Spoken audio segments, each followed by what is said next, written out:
میرے محترم بھائی اور دوستو، اللہ تعالیٰ ہم سے ایک سوال کرتا ہے، افحسبتم انما خلقناکم عبثا، تمہارا کیا خیال ہے ہم نے تمہیں بیکار پیدا کیا ہے، تمہاری زندگی کا کوئی مقصد نہیں ہے؟ پھر اللہ تعالیٰ فرماتا ہے ایحسب الانسان ان یترک سدی، تمہارا کیا خیال ہے تمہیں کوئی نہیں پوچھے گا، جو مرضی کرتے رہو، جیسے مرضی زندگی گزارو، کوئی پوچھنے والا نہیں ہے؟ نہیں، ایسی بات نہیں ہے۔ بلا ورسلنا لدیہم یکتبون، جو کر رہے ہو اللہ لکھوا رہا ہے۔ ما یلفظ من قول الا لدیہ رقیب عتید، جو زبان سے بولتے ہو وہ فوراً کیچ کیا جا رہا ہے۔ ان علیکم لحافظین، تمہارے اوپر فرشتے مقرر ہیں، کرامن کاتبین، ان کا کام ہے یعلمون ما تفعلون، میں جو کروں، جہاں کروں، جس وقت کروں، وہ اسے لکھتے جائیں۔ دو چپ لگا دی، ایک نیگیٹو ایک پازیٹیو۔ کوئی اچھا کام ہوگا تو ادھر والا لکھے گا، کوئی غلط ہوگا تو ادھر والا لکھے گا۔ اور پھر اللہ تعالیٰ کا اس کائنات پر قبضہ ہے، اور اس ساری کائنات کو اللہ نے اپنی طاقت سے بنایا، یہ جہان خود بخود نہیں بنا۔ ان ربکم اللہ، اس کا بنانے والا اللہ ہے۔ اللہ نے اپنا تعارف کرایا، میں کون ہوں؟ الذی خلق السماوات والارض، میں وہ اللہ ہوں جس نے زمین آسمان بنائے، فی ستۃ ایام، اس میں 6 دن لگائے، ثم استوی علی العرش، پھر عرش پر استوا کیا، یغشی اللیل النہار، میں وہ اللہ ہوں جو رات کو لاتا ہے، دن کو لاتا ہے، تو دن کو آگے چلاتا ہے، رات کو پیچھے لاتا ہے، یطلبہ حثیثا، ان میں یہ دوڑ چلتی رہتی ہے، الشمس والقمر والنجوم مسخرات بامرہ، سورج، چاند، ستارے، ہر شے اس اللہ تعالیٰ کے قبضہ قدرت میں ہے۔ تو ایک بہت بڑا طبقہ جو کہتا ہے کہ یہ سب کچھ خود بخود بن گیا ہے، تو اللہ تعالیٰ اس کو صاف کرتا ہے کہ خود بخود نہیں بنا، بلکہ اسے اللہ تعالیٰ نے بنایا۔ قل اانکم لتکفرون بالذی خلق الارض فی یومین وتجعلون له اندادا ذلک رب العالمین، تم کس اللہ کا انکار کرتے ہو جس نے تمہارے لیے زمین کو 2 دن میں بنایا، اس کا خول، وجعل فیہا رواسی من فوقہا وقدر فیہا اقواتہا فی 4 ایام سواء للسائلین، پھر زمین کے اندر قیامت تک جتنے انسان آنے والے ہیں ان کی ضرورتوں کے خزانے بھر دیے، سٹور کر دیا، ہر چیز کو اللہ نے سٹور کر دیا۔ قیامت قائم ہوگی اور زمین کے خزانوں کا 1000واں حصہ بھی استعمال نہ ہوگا، اللہ اتنا نے وافر زمین کے اندر بھرا، اس میں اللہ نے 4 دن لگائے۔ ثم استوى الى السماء، پھر آسمان کی طرف استوا کیا، وہی دخان، آسمان ایک دھواں تھا، فقال لها، آسمانوں سے کہا، وللارض، زمینوں سے کہا، ایتیا، آؤ، طوعا او کرہا، جی چاہے یا نہ چاہے میرے آگے جھکو، قالتا، زمین آسمان بولے، اتینا طائعین، یا اللہ ہم مان گئے، فقضاہن 7 سماوات، پھر اللہ نے 7 آسمان بنائے، جیسے زمینیں بنائیں ایسے 7 آسمان بنائے، فی یومین، 2 دن اس میں لگائے، وَأَوْحَى فِي كُلِّ سَمَاءٍ أَمْرَهَا، ہر آسمان کو الگ الگ حکم دیا اور اپنے حکم کے ساتھ باندھا، پکڑا، يُمْسِكُ السَّمَاوَاتِ وَالْأَرْضَ أَن تَزُولَا، زمین آسمان کو اللہ نے روکا ہوا ہے، اگر اللہ یوں چھوڑ دے تو ساری کائنات آپس میں ٹکرا جائے، ساری کائنات۔ یہ الشمس تجری لمستقر لها ذلك تقدیر العزیز العلیم، سورج 6 لاکھ مائل فی گھنٹہ کی رفتار سے دوڑ رہا ہے، اور زمین سے 12 لاکھ گنا بڑا ہے، اور اس میں ٹیمپریچر 2.5 کروڑ سینٹی گریڈ تک اس کا ٹیمپریچر چلتا ہے، اور یہ کوئی ٹھوس چیز نہیں، گیسز ہیں، اور ہر سیکنڈ میں اس میں ہیلیم گیس پھٹتی ہے اور وہ ہائیڈروجن میں تبدیل ہوتی ہے۔ 1 سیکنڈ میں جب وہ دھماکہ ہوتا ہے تو 50 کروڑ ایٹم بم کے پھٹنے کے برابر انرجی پیدا ہوتی ہے، تو اس کے اندر اتنے دھماکے ہو رہے ہیں، پھر وہ ایک گیسز ہیں، اور پھر اس کے سامنے سڑک کوئی نہیں، اس کا لیور کوئی نہیں، اس کا ڈرائیور کوئی نہیں ہے، اور اس کی رفتار 6 لاکھ مائل فی گھنٹہ ہے۔ اللہ کہتا ہے میں سیدھا چلا رہا ہوں، کوئی اس کو چلا سکتا؟ اتنی تیز رفتار، والقمر قدرناہ منازل، چاند کو اس کے ساتھ چلایا، اس کو گھٹایا بڑھایا، حتی عاد کالعرجون القدیم، ایک ٹیڑھی لکڑی کی طرح ہوا۔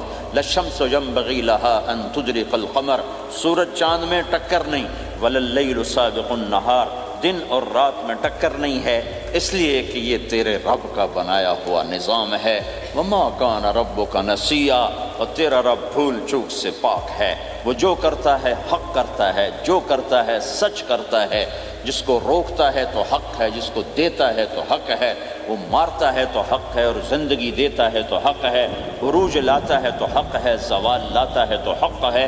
تو اللہ قرآن میں یہ ایک ذہن بناتا ہے کہ تم بیکار نہیں پیدا ہوئے، تمہارے پیچھے ایک طاقتور اللہ ہے جس نے ساری کائنات کو قابو کیا ہوا ہے، اس کے اوپر اس کا نظام چلتا ہے، حکومت چلتی ہے، سورج چاند ستاروں ہوا، یہ میرا ہاتھ کی یہ حرکت بھی میرے رب کی قسم میرے اللہ سے پوچھ کے ہے، میرا اللہ روک دے تو یہ ہاتھ یہیں ہو گئے، ہل نہیں سکے گا۔ کتنے لوگ جو ہاتھ اٹھانا چاہتے ہیں نہیں اٹھا سکتے، آنکھ کھولنا چاہتے ہیں نہیں کھول سکتے، بولنا چاہتے ہیں نہیں بول سکتے، چلنا چاہتے ہیں نہیں چل سکتے۔ جس نے چلایا اسی نے بٹھایا، جس نے بڑھایا اسی نے ہٹایا، جس نے زندگی دی اسی نے موت دی، جس نے موت دی ہے وہی موت کے بعد زندہ کرنے والا ہے۔ یہ اس ساری کائنات پر اللہ تعالیٰ اپنے طاقت کے ساتھ حکمران ہے، اور اللہ تعالیٰ یہ ذہن بناتا ہے کہ اس ساری کائنات میں وہ ہوتا ہے جو اللہ چاہتا ہے، وہ نہیں ہوتا جو تم چاہتے ہو، وہ ہوتا جو اللہ چاہتا ہے۔ ایک قرآن میں اللہ نے یہ ذہن نبیوں کے قصوں سے ہمارا بنایا کہ موسیٰ علیہ السلام تشریف لا رہے ہیں، ان کے ہاتھ میں ڈنڈا ہے، اس پر یوں ٹیک لگا کے کھڑے ہو، تو اللہ نے فرمایا موسیٰ یہ کیا ہے؟ ما تلک بیمینک یا موسیٰ، موسیٰ یہ کیا ہے؟ موسیٰ علیہ السلام کے بعد یہ ڈنڈا 10 سال سے کہ یا اللہ ہی عصایا، یہ میرا ڈنڈا ہے۔ اب اللہ تعالیٰ آگے کچھ دکھانا چاہتے ہیں تو موسیٰ علیہ السلام سے لمبی بات کروائی، ہی عصایا میرا ڈنڈا ہے، اتوکل علیہا اس پر ٹیک لگاتا ہوں، واحش علی غنمی اور اپنی بکریوں کے لیے پتے جھاڑتا ہوں، ولی فیہا مآرب اخرى اور بھی ڈھیر سارے کام اس سے لیتا ہوں۔ تو اللہ تعالیٰ کا القہا یا موسیٰ، اس کو ذرا زمین پہ ڈالو، زمین پہ ڈالو۔ موسیٰ علیہ السلام نے زمین پہ ڈالا، فَإِذَا هِيَ حَيَّةٌ تَسْعَىٰ، وہ یوں اٹھا اور ایک خوفناک سانپ بنا، لمبائی میں بڑے سانپ کی طرح جو افریقہ میں ہوتا ہے، جو پورا بکرا کھا جاتا ہے، پورا ہرن کھا جاتا ہے، اور تیز رفتاری میں جان کی طرح ایک چھوٹا سا سانپ ہوتا ہے، بہت تیز چلتا ہے، اور زہر میں حیہ کی طرح۔ سانپ کی 3 قسموں کو اللہ نے ایک ڈنڈے میں جمع کر، ایک ہوتا ہے کأنہا جان، چھوٹا سانپ جو بہت تیز دوڑتا ہے، فَإِذَا هِيَ حَيَّةٌ زہریلا، فَإِذَا هِيَ ثُعْبَانٌ مُبِينٌ بہت بڑی، یہاں سے لے کر وہاں تک۔ تو 3 مختلف سانپوں کو اللہ نے ایک میں جمع کر دیا، وہ تیز رفتاری میں جان کی طرح تھا، زہر میں حیہ کی طرح تھا، لمبائی چوڑائی میں ثعبان کی طرح تھا۔ جب موسیٰ علیہ السلام نے دیکھا وَلَّا مُدْبِرًا وَلَمْ يُعَقِّبْ، موسیٰ علیہ السلام جو بھاگے تو پیچھے مڑ کے ہی نہیں دیکھا، تو اللہ تعالیٰ نے کہا خود موسیٰ پکڑو، کہا اللہ میں نہیں پکڑتا، بھاگے جا رہے، یہ بات بھاگے بھاگے ہو رہی، کھڑے ہو کے نہیں ہو رہی، بھاگ رہے ہیں، اوپر سے آواز آ رہی پکڑو گا، بابا میں نہیں پکڑتا۔ اب اللہ تعالیٰ ہمیں قصہ موسیٰ علیہ السلام کا قصہ قرآن کے 28 پاروں میں موجود، اتنا اس کو اللہ نے دہرایا، اتنا دہرایا۔ سب سے زیادہ موسیٰ علیہ السلام کا نام قرآن میں آیا ہے نبیوں میں سے، 136 دفعہ موسیٰ علیہ السلام کا اللہ تعالیٰ نے قرآن میں ذکر فرمایا، نام کے ساتھ، نام کے ساتھ۔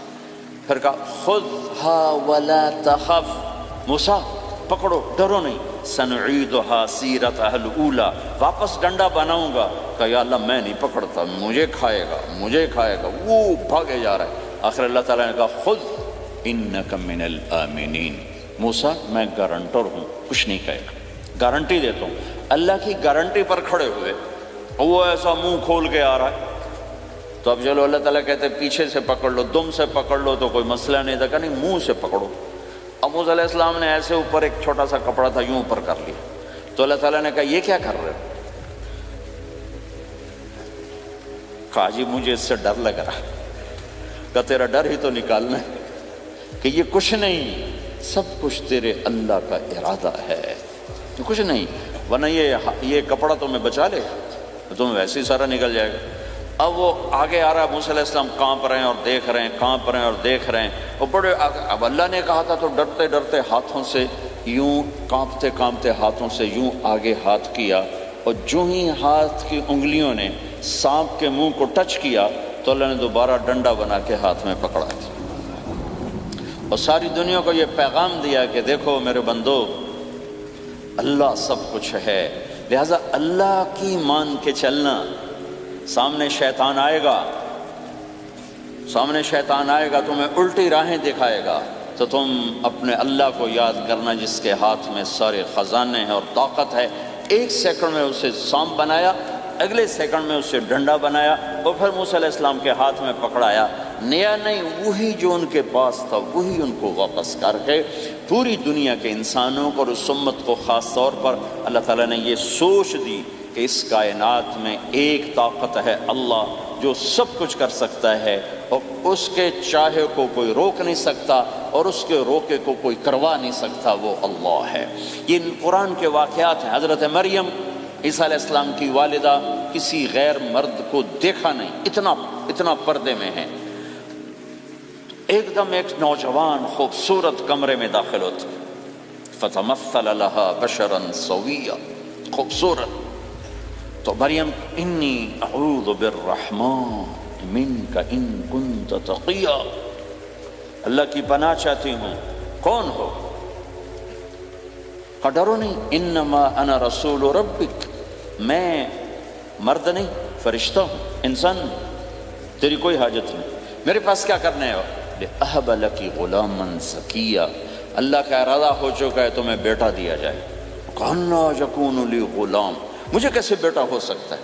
لم یمسسنی بشر، میری شادی کوئی نہیں، ولم اکو بغیہ، اور میں غلط عورت نہیں ہے کہ میں گناہ کروں اور اس سے حمل ہوش۔ بیٹا ہونے کے دو راستے ہیں، ایک حلال ہے ایک حرام ہے، حلال نکاح ہے، حرام زنا ہے، تو زنا میں کر نہیں سکتی، شادی میری ہوئی نہیں، تو مجھے کیسے بیٹا ہوگا؟ قال کذلک، قال ابھی ہو جائے گا، قال ربک هو علی ہین، کا تیرے رب کے لیے مسئلہ ہی نہیں، وَلِنَجْعَلَهُ آیَةً لِلنَّاسِ، وہ ایک نشانی ہوگا، وَرَحْمَةً مِنَّا، ایک اللہ کی رحمت ہوگا، وَكَانَ أَمْرًا مَقْضِيًّا، مریم تیرے دنیا میں آنے سے پہلے ہی اللہ فیصلہ کر چکا تھا کہ تجھے بغیر شادی کے ہی بیٹا دینا ہے۔ اب وہ آگے بڑھے وہ پیچھے ہٹیں، وہ آگے بڑھے وہ پیچھے ہٹیں، پیچھے آ گئی دیوار، اب دیوار کے آگے تو کوئی جا نہیں سکتے تھے، یوں لگ کے کھڑی ہوگی، تو جبریل آئے، انسانی شکل، یہاں سے پکڑا، ہاتھ کو نہیں ٹچ کیا، یہاں سے پکڑا کرتے کو، اور دور سے کھڑے ہو کر پھونک ماری،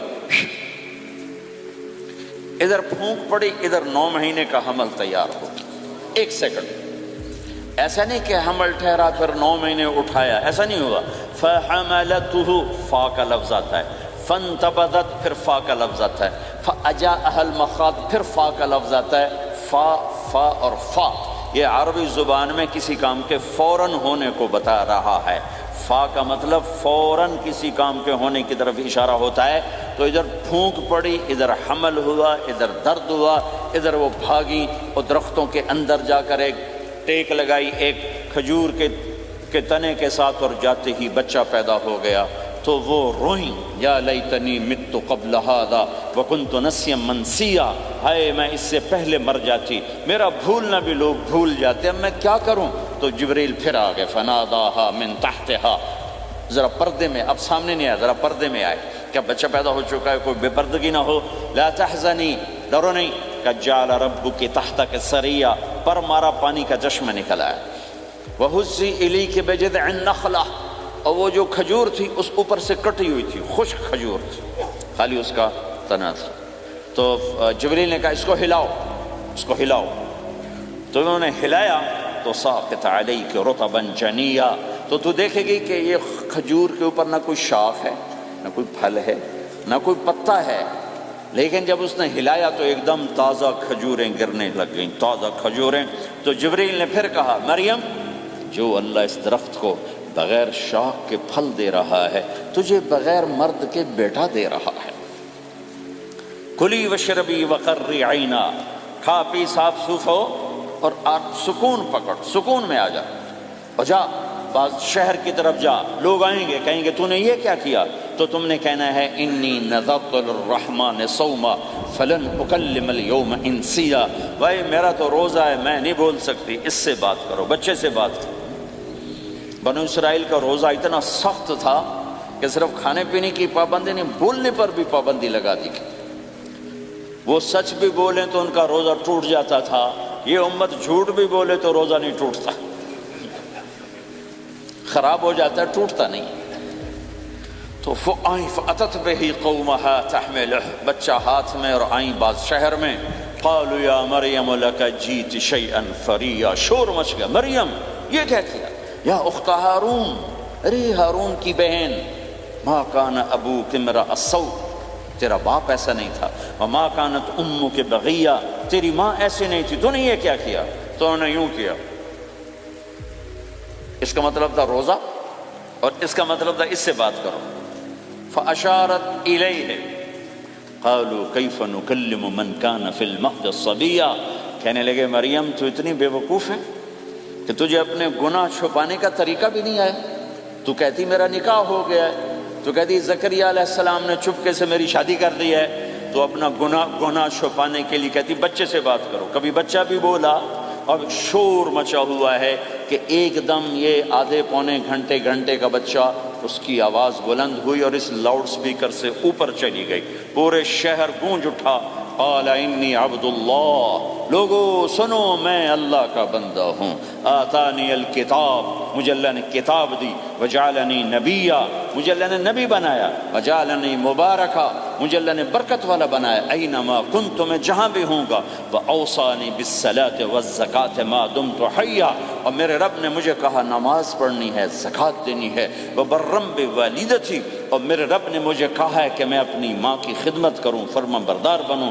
ولم یجعلنی جبارا شقیا، والسلام علی یوم اموت ویوم ابعث، والسلام علی یوم ولدت ویوم اموت ویوم ابعث حیا، میرے اللہ کی میرے اوپر سلامتی ہے، جب پیدا ہوا، جب مروں گا، جب اٹھائے جاؤں گا۔ ذالک عیسی ابن مریم قول الحق الذی فیہ یمترون، یہ ہے مریم کا بیٹا عیسیٰ علیہ السلام، یہ اللہ کا بیٹا نہیں ہے، یہ مریم کا بیٹا ہے۔ اللہ تعالیٰ نے پورے قرآن میں کسی عورت کا نام نہیں لیا، عورت کو ایسا پردے کی چیز اللہ تعالیٰ نے بنایا ہے کہ اتنی عورتوں کا ذکر قرآن میں کہ کسی کا نام نہیں ذکر کیا سوائے حضرت مریم کے نام، باقی سب کو امرات العزیز، امرات فرعون، امرات نوح، امرات کے ساتھ گورنر کی بیوی، فرعون کی بیوی، نوح کی بیوی، لوط کی بیوی، اللہ نام بھی لے سکتا تھا۔ مصر کے گورنر کی بیوی تو لفظ زلیخا بھی کہہ دیتا، زلیخا نہیں کہا۔ فرعون کی بیوی اللہ آسیہ کہہ دیتا، آسیہ نہیں کہا، صرف ایک عورت کا نام آیا ہے، وہ ہے حضرت مریم علیہ السلام۔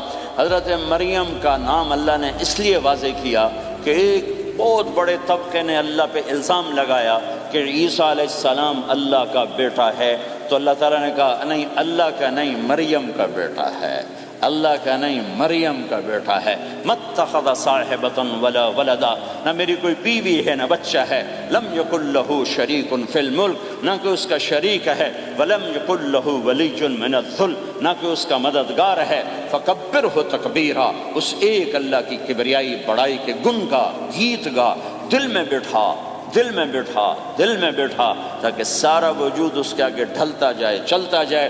یہ واقعات یہ ذہن بناتے ہیں کہ اس کائنات میں وہ ہوتا ہے جو اللہ چاہتا ہے، وہ ہوگا جو اللہ چاہے گا، وہ ہوا جو اللہ نے چاہا۔ ساری دنیا کے انسان جو چاہتے ہیں اللہ کے بغیر نہیں کر سکتے، اللہ جو چاہتا ہے ہم سب کے بغیر کر دیتا ہے۔ یہ ذہن بنا کر پھر اللہ اس بات پہ لاتا ہے جب سب کچھ تیرے اللہ کے ہاتھ میں ہے تو اللہ کی مان کے چل، کہ یہ تیرے پاس تھوڑی سی زندگی ہے، جیسے اللہ نے اس کائنات کو بنایا ہے ایسے ہی اس کائنات کو توڑنے والا ہے۔ ایک دن آئے گا، ازفت الازفہ، وہ قریب آ چکا ہے، لیس لہا من دون اللہ کاشفہ، اسے کوئی روک نہیں سکتا، ہٹا نہیں سکتا، وہ آئے گا۔ لا تأتیکم الا بغتہ، وہ اچانک آئے گا۔ وہ کیسے آئے گا؟ فَإِذَا نُفِخَ فِي الصُّورِ نَفْخَةٌ وَاحِدَةٌ، ایک آواز آئے گی بڑی خوفناک۔ ہے کیا عجب دن ہوگا، شب جمعہ آئے گی، جمعہ کی رات آئے گی، کسی کو نہیں خبر کہ آج کائنات کی آخری رات۔ پرندے واپس گئے ہوں گے اپنے درختوں پر، گھونسلوں پر، شیر اپنے ٹھکانوں پر، چیتے اپنے ٹھکانوں پر، بھیڑیے اپنے ٹھکانوں پر، بکریاں، اونٹ، گائے، بھینس اپنے اپنی جگہ پر۔ اور اگر یہ بولٹن اس وقت موجود ہوگا تو بولٹن کے باشندے سوئے ہوں گے اپنے گھروں میں، کوئی ادھر تیاری کہ میں نے جاب پہ جانا ہے، یہ میرا سامان پڑا ہے، میں نے اسکول جانا ہے، یہ میری کتابیں پڑھی ہیں، میں نے آفس جانا ہے، یہ میری فائلیں پڑھی، میرا لیپ ٹاپ پڑا ہوا ہے۔ یہ سب کچھ جیسے آج کی رات ہے ایسے ہی ایک رات آئے گی۔ دن جدا ہو کر کہے گا کہ میں کل آؤں گا، رات جدا ہو کر کہے گی میں تیرے بعد آؤں گی، اور تارے چاند ستارے بھی ابھر کر نکل کر کہیں گے ہم نے کل بھی نکلنا ہے اور ہم نے کل بھی طلوع ہونا ہے۔ سورج بھی غروب ہوتے ہوئے یہ سوچ رہا ہوگا کہ کل میں نے پھر بھی نکلنا ہے، اور چاند بھی سوچ رہا ہوگا کہ میں نے اگلے دن بھی نکلنا ہے، لیکن اللہ کے سوا فرشتوں تک کو نہیں پتا کہ آج آخری دن آ چکا ہے۔ اور میرے نبی نے عجب نقشہ کھینچا ہے قیامت کے دن کا۔ ہم نے کہا عورت روٹی پکا رہی ہوگی، اس کے ہاتھ میں روٹی ہوگی۔ اب تو یہاں روٹی پکانے کا رواج بہت کم ہو گیا، لیکن پھر بھی پکاتے ہیں۔ روٹی پکا رہی ہوگی، اس کے ہاتھ میں روٹی ہوگی، ابھی توے پہ ڈالنے جا رہی ہوگی۔ اور ایک چیز آپ کے ہاں بالکل نہیں ہے، ہمارے ہاں اب بھی ہے کہ وہ دہی کو اس میں سے مکھن نکالتے ہیں، دہی کو وہ کرش کرتے ہیں، پھر اس میں سے مکھن نکالتے۔ یہ ہمارے گھروں میں ہوتا ہے، ہر گھر میں ہوتا ہے، خاص طور پر دیہاتوں میں۔ تو ایک عورت ایسے وہ اس دہی کو بلو کر کرش کر کے اس سے مکھن کا پیڑا یوں بنا رہی ہوگی، اور بنا کر برتن میں ڈالنے کے لیے ایسے کر رہی ہوگی، ایسے کر رہی ہوگی۔ یہ تہذیب اب آپ تو سمجھ نہیں سکتے چونکہ آپ تو ادھر کے لوگ بن گئے اب، تو ہمارے دیہاتوں میں اب بھی یہ تہذیب ایسے کر رہی ہوگی، ایسے کر رہی ہوگی۔ اور پھر آپ نے فرمایا کہ ایک آدمی اپنے اونٹ کو چارہ ڈالنے کے لیے اس جگہ کو صاف کر رہا ہوگا کہ میں صبح ہو گئی ہے، میں اونٹ کو چارہ ڈالوں، اور پھر میرا اونٹ کھائے، پھر اس کو لے کر میں کام پہ جاؤں۔ اور دکاندار جھاڑو دے کر اپنی سیٹ پہ بیٹھ چکا ہے، اور گاہک انٹر ہوتا ہے اور اسے کہتا ہے کہ 10 میٹر مجھے کپڑا چاہیے، اور اس کے لیے یوں کپڑا ناپ رہا ہے، ناپ کے 10 میٹر، 5 میٹر، 4 میٹر، 2 میٹر پر اس نے یوں کینچی رکھی، کینچی یہاں ہے، اور اس نے جیب سے پیسے نکالے اور گننے لگا کہ میں نے اس کو 100 پاؤنڈ دینا ہے۔ وہ گننے میں لگا ہوا ہے، یہ کاٹنے میں لگا ہوا ہے۔ اور دور کھیت میں ایک آدمی ہل چلا رہا ہے، اور ایک آدمی بیج ہاتھ میں لے کے یوں پھینکنے جا رہا ہے، اور ایک آدمی پانی لگانے کے لیے اس پانی کو ڈائیورٹ کر رہا ہے۔ اور ادھر بازار میں جلدی جلدی لوگ بھاگے جا رہے ہیں، جاب والے ایک نوالا منہ میں ہے، ایک ہاتھ میں، اور بھاگے جا رہے ہیں۔ میں آج لیٹ ہو چکا ہوں، میرا جاب کا ٹائم جا رہا ہے، میرا اسکول کا ٹائم جا رہا ہے۔ یہ ایسا ہی ایک سما ہوگا، بولٹن اٹھے گا، انگلینڈ اٹھے گا، امریکہ اٹھے گا، ایشیا اٹھے گا، یورپ اٹھے گا، افریقہ اٹھے گا، ہندوستان اٹھے گا، پاکستان اٹھے گا، Burma, Malaysia, Thailand, Indonesia اسی طرح اٹھیں گے جیسے روزانہ اٹھتے ہیں، پر اللہ کے سوا کسی کو نہیں پتا کہ آج شام ہو گئی ہے۔ لہذا ایسے، اور ایک ماں چھوٹے بچے کو ناشتہ کرا رہی، جلدی سے اس کو اسکول لے جانا ہے، تو بریڈ اس کے ہاتھ میں، اس کے منہ میں ڈال، یہاں تک نوالا ہے، یہاں تک نوالا آیا ہے، یہاں تک نوالا آیا ہے۔ اور اس نے یہاں کینچی رکھی ہے، اس نے جیب سے نکال کر پیسے گننے شروع کیے ہیں، وہ پانی کو ڈائیورٹ کر رہا ہے، وہ یوں مٹھی بھر کے اپنا بیج پھینک رہا ہے، وہ اونٹ کے کھانے کی جگہ، گھاس چارہ کھانے کی جگہ کو صاف کر رہا ہے۔ دکاندار دکان کا شٹر اٹھا رہا ہے، ایک شٹر اٹھا کے بیٹھ چکا ہے، ایک دکان کے اندر جھاڑو دے رہا ہے، صفائی کر رہا ہے، اور ایک اپنے سودے گن رہا ہے، ایک اپنے پیسے گن رہا ہے۔ بادشاہ سلامت تاج پہن کر اپنے تخت کو چلنے کے لیے روانہ ہو رہے ہیں، اور آگے پیچھے ان کے باڈی گارڈز کھڑے ہوئے ہیں، اور وہ پورا اسکواڈ کھڑا ہوا ہے۔ اور ادھر بازار میں، کھیت میں، ہر چیز میں ایک رونق ہے، چہل پہلے، چڑیاں چوں چوں کر رہی ہیں، کوے کائیں کائیں کر رہے ہیں، فاختہ اڑ کے آ رہی، کبوتر اڑ کے آ رہے ہیں، چیل اڑ کے آ رہی، شیر نکلتا ہے شکار کے لیے، چڑیاں نکلتی ہیں دانے کے لیے، سانپ نکلتا ہے چوہے کے لیے، چوہا نکلتا ہے اپنی غذا کے لیے، بلیاں نکلتی ہیں چھیچڑے کے لیے، کتے نکلتے ہیں ہڈیوں کے لیے، انسان نکلتا ہے روٹیوں کے لیے، کہ ایک دم فَإِذَا جَاءَتِ الطَّامَّةُ الْكُبْرَىٰ، ایک دھماکہ ہوگا، ہائے ہائے۔ اور وہ کینچی والے کی کینچی یوں گر جائے گی، کپڑا یوں گر جائے گا، نوٹ والے کے ہاتھ سے نوٹ یوں بکھر جائیں گے، بٹوا یوں بکھر جائے گا، بیج والے کا ہاتھ یوں گرے گا، بیج وہیں گر جائے گا، نوالا بنانے والی کے ہاتھ میں نوالا بیٹے کے منہ تک نہیں جائے گا، یوں گر جائے گا، اور روٹی پکانے والے کے ہاتھ سے روٹی توے پر نہیں جائے گی، یوں گرے گی، توا وہ جائے گا، وہ جائے گی۔ معصوم بچے کو گود میں لے کر دودھ پلانے والی بچے کو یوں پھینکے گی اور بھاگے گی، لیکن آج نہ بچے نے بچنا ہے نہ ماں نے بچنا ہے۔ بوڑھے ماں باپ کو چھوڑ کے لوگ بھاگیں گے، بیویوں کو چھوڑ کے خامند بھاگیں گے، خامند کو چھوڑ کے بیوی بھاگے گی، دشمن کو دشمن یاد نہ رہے گا، یار کو یار یاد نہ رہے گا، اور ہندوستانی کو ہندوستان یاد نہ رہے گا، پاکستانی کو پاکستان یاد نہ رہے گا۔ وہ آواز ایک دم تیز ہوگی، تیز ہوگی، تیز ہوگی، تیز ہوگی، آواز کی شدت کانوں کے پردے پھاڑتی جا رہی، پر انسان بڑا سخت جان ہے، یہ نہیں مرے گا، پہلے جانور مریں گے، پہلے آسمان ٹوٹے گا۔ اذا السماء انشقت وأذنت لربها وحقت وإذا الأرض مدت وألقت ما فيها وتخلت وأذنت لربها وحقت، وہ آسمان پھٹا۔ اذا الشمس كورت، وہ سورج ختم ہوا۔ وإذا النجوم انكدرت، وہ ستارے جھڑ گئے، ٹوٹ گئے۔ وإذا الجبال سيرت، پہاڑ ریت بن گئے۔ وإذا العشار عطلت، جانور منہ اٹھا کے بھاگ پڑے۔ اذا السماء انفطرت، آسمان پھٹا۔ وإذا الكواكب انتثرت، ستارے ٹوٹے۔ وإذا البحار فجرت، سمندروں میں آگ لگ گئی۔ وإذا القبور بعثرت، قبریں اکھڑ گئیں، انسان ادھر بھاگا ادھر بھاگا، ہر چیز کو تباہ ہوتے دیکھ رہا ہے، پہاڑ ریت بن رہے ہیں، جنگلوں میں آگ لگ رہی ہے، سمندروں میں آگ لگ رہی ہے، آنکھوں کے سامنے سورج کو بکھرتا دیکھیں گے، اندھا ہوتا جہان، چاند ٹکڑے ٹکڑے، تارے ٹکڑے ٹکڑے، آسمان ٹکڑے ٹکڑے، اور ان کی ایسی سخت جانی، یہ سب دیکھیں گے۔ ان سارے مناظر کے بعد پھر میرے اللہ کی ایک خوفناک اسرافیل کی آواز آئے گی، اور سب، آج کوئی رونے والا نہیں ہے، آج کوئی کفن دینے والا نہیں ہے، آج کوئی قبر میں ڈالنے والا نہیں ہے، آج کوئی کندھا دینے والا نہیں ہے، آج سب کی اکٹھی موت ہے، آج سب ختم ہیں۔ پھر میرا رب پہلے آسمان کے فرشتوں کو موت دے گا، پھر دوسروں کو، پھر تیسرا آسمان، پھر چوتھا آسمان، پھر پانچواں آسمان، پھر چھٹا آسمان، پھر ساتواں آسمان، پھر اللہ تعالیٰ عرش کے فرشتوں کو موت دے گا۔ پھر اللہ تعالیٰ فرمائے گا جبریل میکائیل مر جائیں، تو اللہ تعالیٰ کا عرش سفارش کرے گا، یا اللہ جبریل میکائیل تو نہ مرے، ان کو تو بچا لے۔ تو اللہ تعالیٰ فرمائیں گے اسکت فقط کتبت الموت علی من کان تحت عرشی، خاموش رہو، میرے عرش کے نیچے سب نے مرنا ہے۔ جبریل مر جائے گا، میکائیل مر جائے گا، پھر اللہ پوچھے گا کون باقی ہے، تو وہ کہے گا یا اللہ اسرافیل جو پھونک رہا ہے وہ باقی ہے اور میں باقی ہوں۔ اللہ کہیں گے اسرافیل مر جائے، تو اسرافیل وہ جو ہاتھ میں لے کے پھونک مار رہے ہوں گے، سور وہ ان کے ہاتھوں سے گرے گا اور اسرافیل میں گرے گا، اور وہ سور یوں اڑتا ہوا اللہ کے عرش کے ساتھ جا کر ٹک جائے گا۔ پھر اللہ فرمائے گا کون باقی ہے؟ اب اسرائیل کی ٹانگیں کانپیں گی، سب کو موت کا ذائقہ چکھانے والا آج خود چکھنے لگا ہے۔ کون باقی؟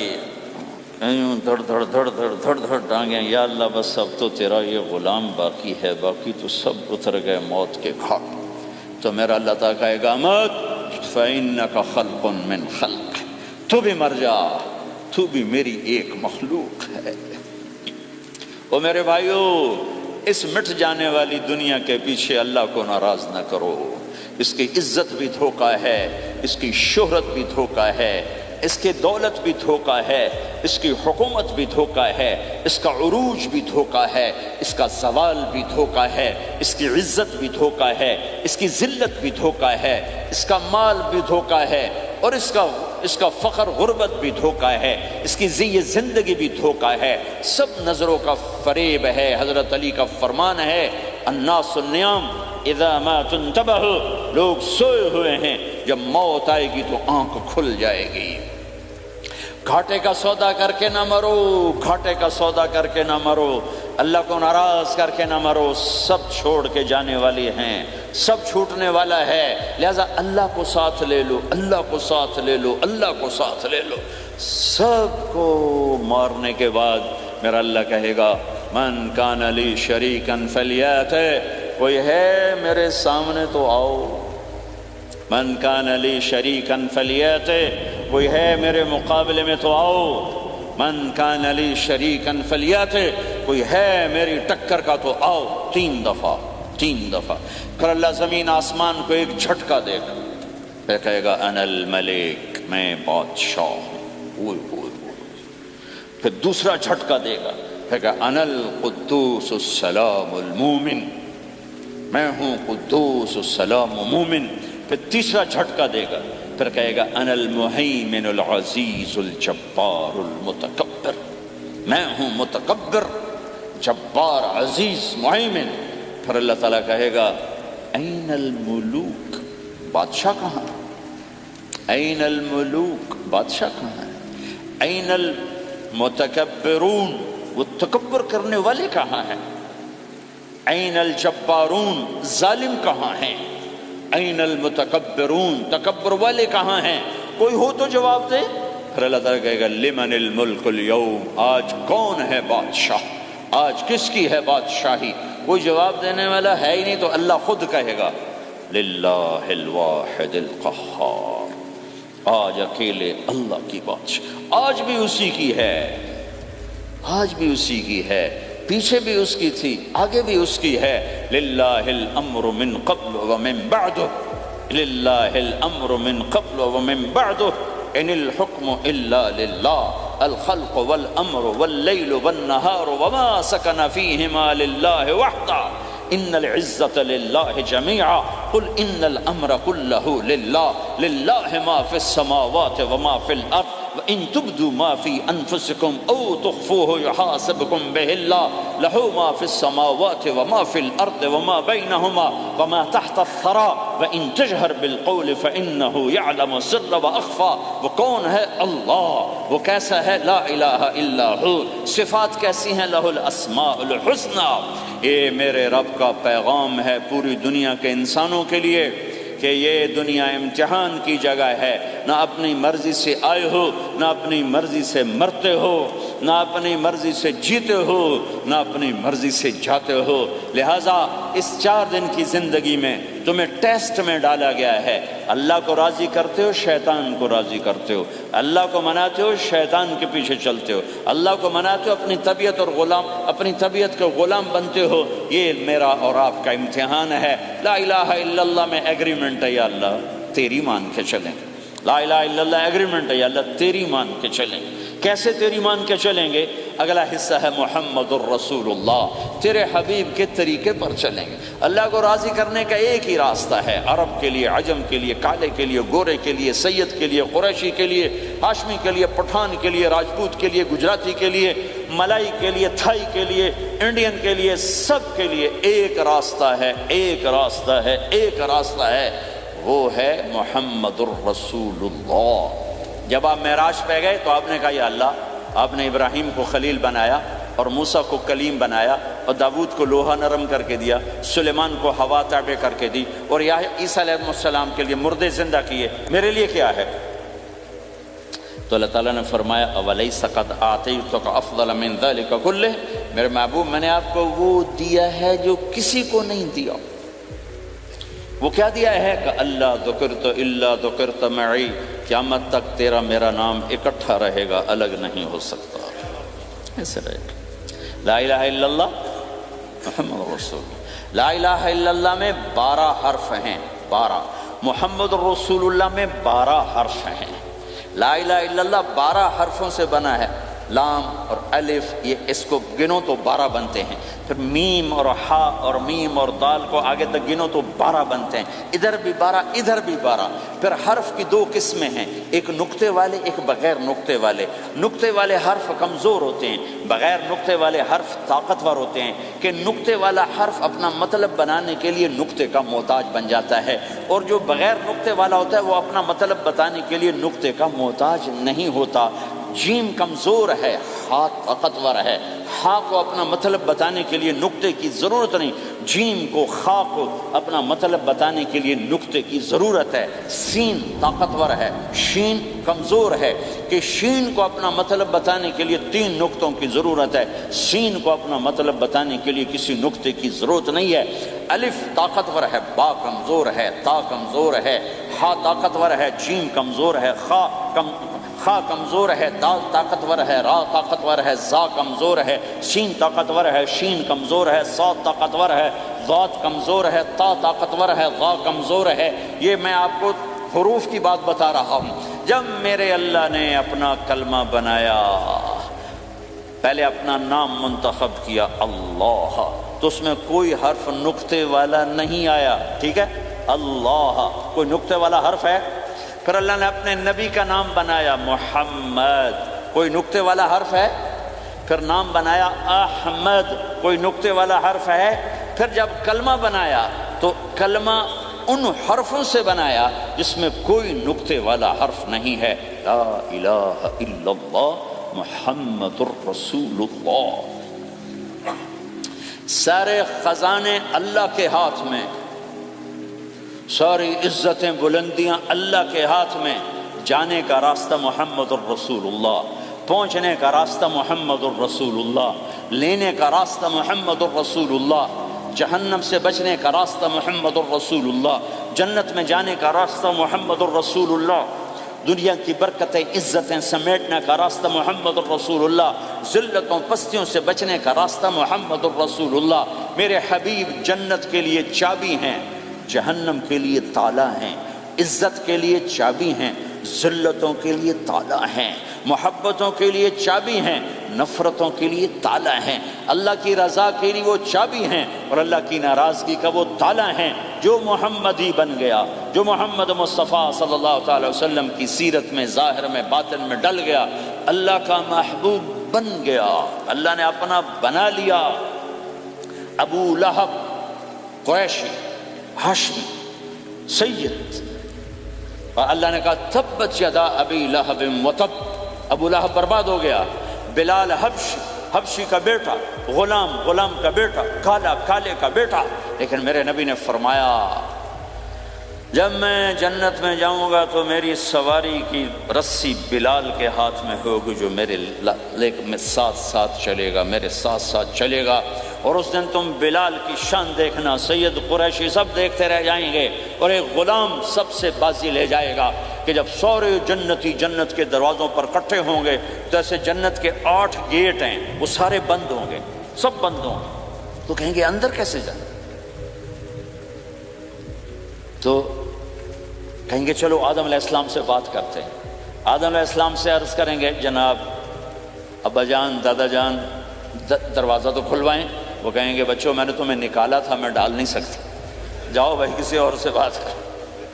اب آئیں گے نوح علیہ السلام، بابا میں نہیں کر سکتا، ابراہیم علیہ السلام، بابا میں نہیں کر سکتا، اسماعیل، اسحاق، یعقوب، یوسف، موسیٰ، یوشع، دانیال، الیاس، داؤد، یحییٰ، زکریا، سلیمان، بھائی ہمارے بس کا نہیں، بھائی ہمارے بس کا نہیں، بھائی ہمارے بس کا نہیں۔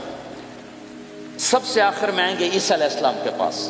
اگر اللہ چاہتا تو سیدھا ہمارے نبی کے پاس پہنچا دیتا، لیکن اللہ اپنے نبی کی شان دکھانا چاہتا ہے کہ میرا نبی کتنی شان والا ہے، کتنی عزت والا ہے، جس کی سنت کو تم پھینک دیتے ہو، سنت کی کوئی بات نہیں۔ 1 پاؤنڈ پھینکتے ہو کہ 1 پاؤنڈ گر گیا، کوئی بات نہیں، کہ 1 پاؤنڈ کو بھی ڈھونڈتے پھرتے ہو، سنت کوئی بات نہیں، پاؤنڈ نہیں۔ ہمارا پاکستانی 172 سے ضرب لائے گا، ہندوستانی 100 سے ضرب لگائے گا، پتہ نہیں کیا کیا کرے گا، ہیں تو اللہ تعالیٰ سب کو بھلا دے گا۔ آدم سے کہانی شروع ہوگی، چلتے چلتے چلتے عیسیٰ علیہ السلام، تو عیسیٰ علیہ السلام ایک بات کا اضافہ کریں، کہ بابا میں نہیں کھلوا سکتا، لیکن آج میں تمہیں پتہ بتا سکتا ہوں کون کھلوائے گا، یہ کوئی نبی نہیں کہے گا۔ تو کہیں گے جی بتاؤ، کہیں گے جاؤ محمد الرسول اللہ صلی اللہ علیہ وسلم کی خدمت میں، ان کے سوا آج کوئی نہیں کھلوا سکتا۔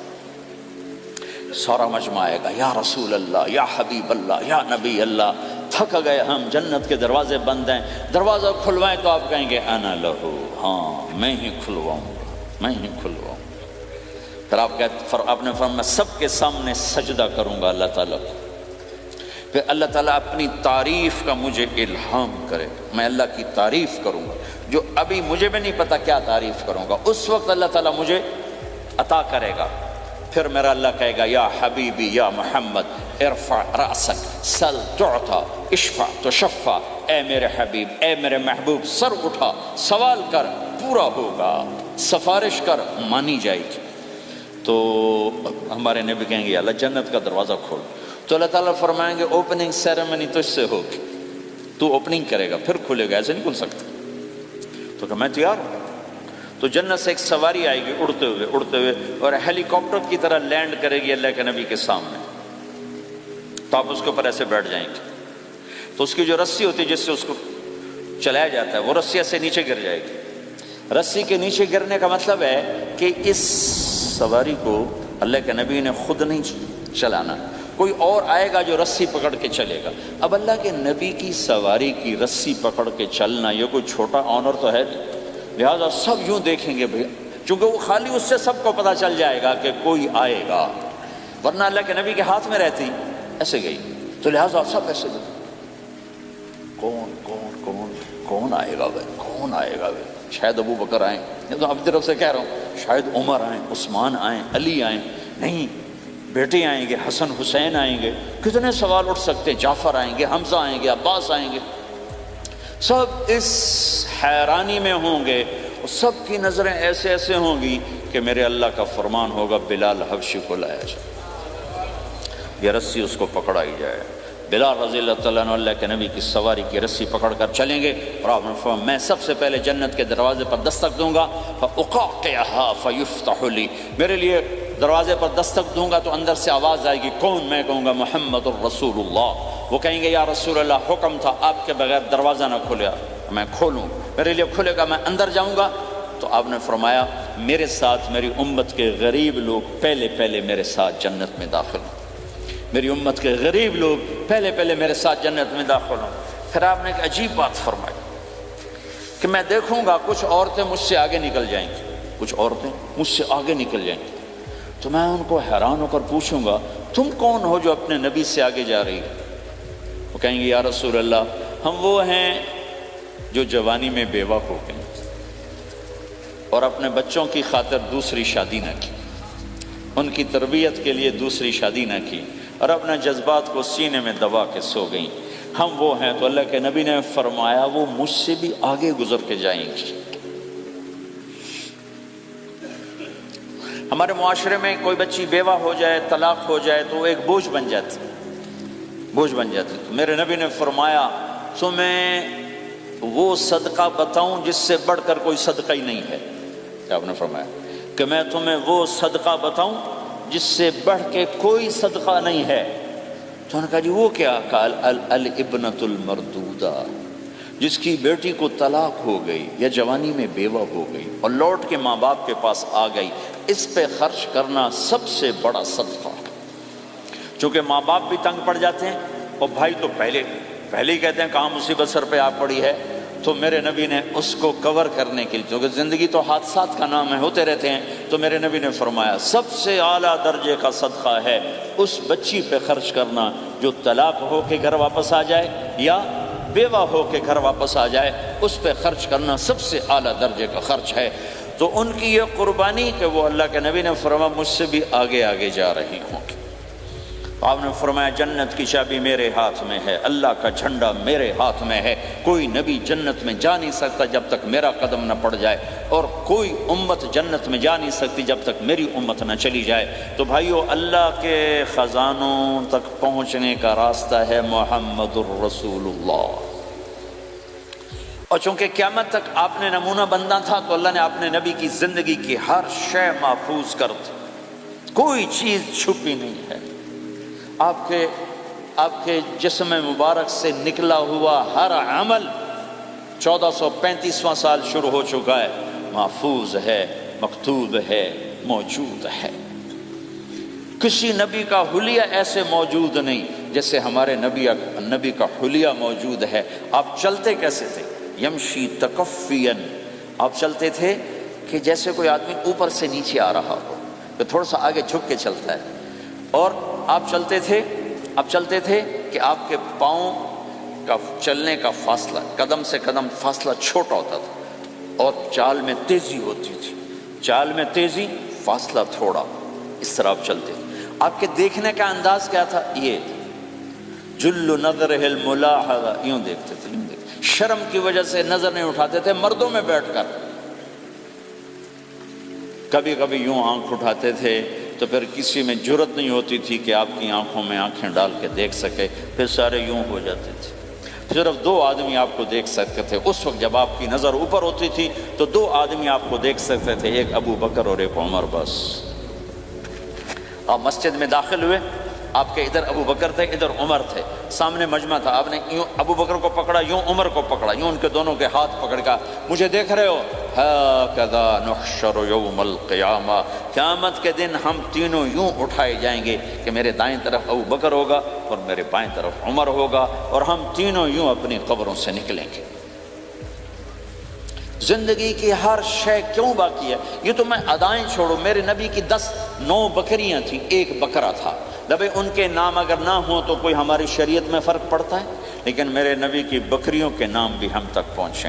ایک کا نام تھا عجوہ، ایک کا نام تھا سقیہ، ایک کا نام تھا برکہ، ایک کا نام تھا ورثہ، ایک کا نام تھا زمزم، ایک کا نام تھا اطلال، ایک کا نام تھا اطراف، ایک کا نام تھا قمرا، غیثاء، یہ میرے نبی کی بکریوں کے نام ہیں۔ اور بکرا تھا، اس کا نام تھا یم، عجوہ، سقیہ، زمزم، برکہ، ورثہ، اطلال، اطراف، غیثاء، قمراء۔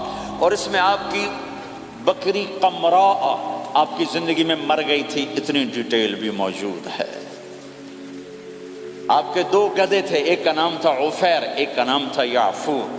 جس دن آپ کا انتقال ہوا، یعفور پورے مدینے کی گلیوں میں روتا پھر رہا تھا، وہ چیختا پھر رہا تھا، یہاں تک کہ کنویں میں چھلانگ لگائی اور مر گیا۔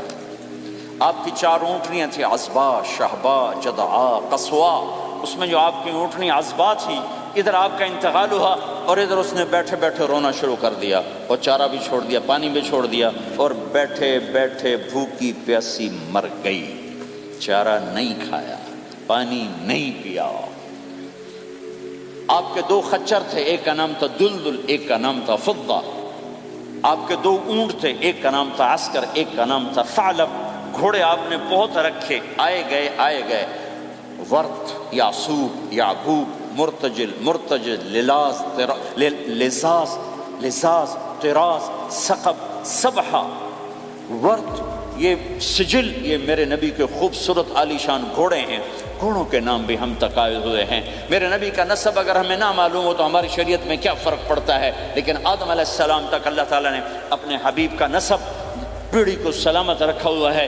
محمد بن عبداللہ بن عبد المطلب بن ہاشم بن عبد مناف بن قصی بن کلاب بن مرہ بن کعب بن لوی بن غالب بن فہر بن مالک بن نضر بن کنانہ بن خزیمہ بن مدرکہ بن الیاس بن مدر بن نزار بن معد بن عدنان بن اود بن حمیسہ بن سلامان بن عوز بن بوز بن قموال بن ابی بن عوام بن ناشد بن حزا بن بلداس بن یدلاف بن طابخ بن جاحم بن ناحش بن ماخی بن عیفی بن عبقر بن عبید بن الدعاء بن حمدان بن سنبر بن یثربی بن یحزن بن یلحن بن ارعوا بن عید بن زیشان بن عیسر بن اقناد بن ایہام بن مقصر بن ناحد بن زار بن سمی بن مزی بن عوض بن عرام بن قیدار بن اسماعیل بن ابراہیم بن آدر بن ناحور بن سروج بن رعو بن فائج بن عابر بن ارفخشاد بن سام بن نوح بن لامک بن متوشال بن ادریس بن یرد بن ملہلیل بن قینان بن آنوش بن شیسر بن آدم علیہ السلام۔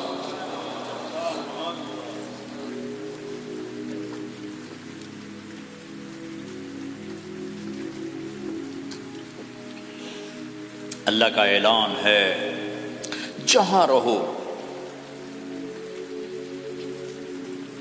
اللہ کے نبی کے طریقوں کو پکڑتے رہو۔ اللہ تعالیٰ تک پہنچنے کا بس ایک ہی راستہ ہے، ایک ہی راستہ ہے، وہ ہے جناب رسول اللہ صلی اللہ تعالی علیہ وسلم کی مبارک زندگی۔ نقل مار لو، نقل مارنے سے پاس ہو نہیں جاتے لوگ۔ ہمارے انڈیا پاکستان میں خوب نقل چلتی ہے، وہ نقل لگاتے ہیں، پاس ہو جاتے ہیں۔ میں بھی ذمہ داروں کی اولاد، پڑھنے کا شوق نہیں تھا، ہمیشہ نقل مار کے ہی پاس ہوئے، کیونکہ پڑھنے کا شوق ہی نہیں تھا۔ ماں باپ نے ڈنڈا چڑھا دے کہ ڈاکٹر بنانا ہے، ڈاکٹر بنانا ہے، ڈاکٹر بنانا ہے۔ مجھے کبھی زندگی بھر شوق نہیں ہوا کہ میں نے ڈاکٹر بننا ہے۔ بھائیو، اپنے نبی کی نقل اتار، اللہ پاس کر دے گا۔ اس نے ایک چنا ہے جس کو حبیب بنایا ہے، 10,000 سال کا پروسیس ہوا اور اس میں سے محمد مصطفیٰ صلی اللہ علیہ وسلم کی ہستی کو وجود ملا۔ آپ کو آنے میں اتنا زمانہ چاہیے تھا کہ اعلیٰ سے اعلیٰ چیز کے بننے میں دیر لگتی ہے، تو کائنات 10,000 سال گھومی اور تب جا کر میرے حبیب مصطفیٰ صلی اللہ تعالی علیہ وسلم کو اللہ تعالیٰ نے وجود بخشا۔ سب سے عالی نسب، سب سے عالی خاندان، سب سے عالی صفات۔ اب اللہ کے خزانوں سے لینے کا راستہ پاؤنڈ نہیں، ڈالر نہیں ہے، تجارت نہیں ہے، اللہ سے لینے کا راستہ میرے نبی کا طریقہ ہے۔ تجارت میں ہو، زراعت میں ہو، جاب میں ہو، کھیتی باڑی میں ہو، میرے نبی کا طریقہ ایک مسجد کا ہے، نماز، 5 وقت کی نماز۔ یہ میرے نبی کی آنکھوں کی ٹھنڈک ہے۔ 5 وقت کی نماز اس امت کی شان پہچان ہے۔ اور اللہ تعالیٰ نے پہلی امتوں پر اتنی بڑی مشقت ڈالی کہ ان کی نماز مسجد کے علاوہ کہیں نہیں ہوتی تھی، مسجد میں ہی ہوتی تھی۔ ہمارے لیے کتنی آسانی کر دی، جاب میں ہے، مصلی بچھا، نماز پڑھ۔ چلو مصلی بھی کوئی نہیں، زمین دیکھ، اس پر کوئی گندگی تو کوئی نہیں ہے، بس زمین بھی تیرے لیے پاک ہے، چل نماز پڑھ۔ اور آسانی کر دی، پانی کوئی نہیں ہے، کوئی بات نہیں، مٹی میں ہاتھ مار، منہ پہ مل، پھر ایک ہاتھ مار، یوں کر، چل نماز پڑھ، میں تیری قبول کروں گا۔ یہ کسی امت کے ساتھ یہ نہیں ہوا۔ انہیں وضو ہی کرنا تھا چاہے پانی 50 میل پر موجود ہو، اور ہمارے لیے پانی کوئی نہیں ہے، چلو تیمم، مٹی میں ہاتھ ہمارا یوں کیا، پھر ہاتھ ہمارا ایک یوں کیا، ایک یوں کیا، چل بھائی اللہ اکبر، قبول۔ عمار بن یاسر رضی اللہ تعالیٰ عنہ سفر میں تھے، ان کو نہانے کی ضرورت ہو گئی، نائٹ فال ہو گیا، تو انہوں نے سوچا کہ ویسے تو آدمی کو وضو کی ضرورت ہوتی ہے تو خالی منہ پہ ہاتھ مارا اور یوں کونیوں تک، لیکن مجھے تو غسل کی ضرورت ہے، تو خالی اس سے تو کافی نہیں ہوگا۔ تو انہوں نے کپڑے اتارے، اکیلے تھے، ریت کے اوپر کبھی یوں لیٹے، کبھی یوں لیٹے، کبھی یوں لیٹے، 3-4 دفعہ یوں اور یوں رول ہوتے ہوتے پھر انہوں نے نماز پڑھی۔ آئے اللہ کے نبی کے بارگاہ میں، یا رسول اللہ مجھے رات کو نہانے کی ضرورت پڑ گئی، تو میں نے کہا وضو کے لیے تو خالی یہ 2 دفعہ کرنا کافی ہے، تو یہ تو نہانا تھا، تو میں تو ریت میں خوب رول ہوتا رہا۔ میرے نبی نے انما یکفیک ضربتان، ارے سیدھے بندے عمار، اس کے لیے بھی اتنا ہی کافی تھا کہ تو یوں کرتا اور یوں کرتا اور تو پاک ہو جاتا۔ اللہ نے اس نبی کے طفیل، اس محبوب مصطفیٰ صلی اللہ علیہ وسلم کے طفیل، اللہ نے کیا کیا سہولتیں اور آسانیاں ہمیں عطا فرمائیں۔ پھر نماز 4 کی 2 رکعت کر دی کہ بھئی تم مسافر ہو 2 پڑھو، روزے میں سفر میں روزہ معاف کر دیا، بعد میں رکھ لینا، بعد میں رکھ لینا، قضا کرنے کا حکم، بالکل چھوڑنے کا نہیں۔ اور کہا کہ بھائی مریض ہو چھوڑ دو، مسافر ہو چھوڑ دو، اور نماز 2 رکعت کر دو، سنتیں چھوڑ دو۔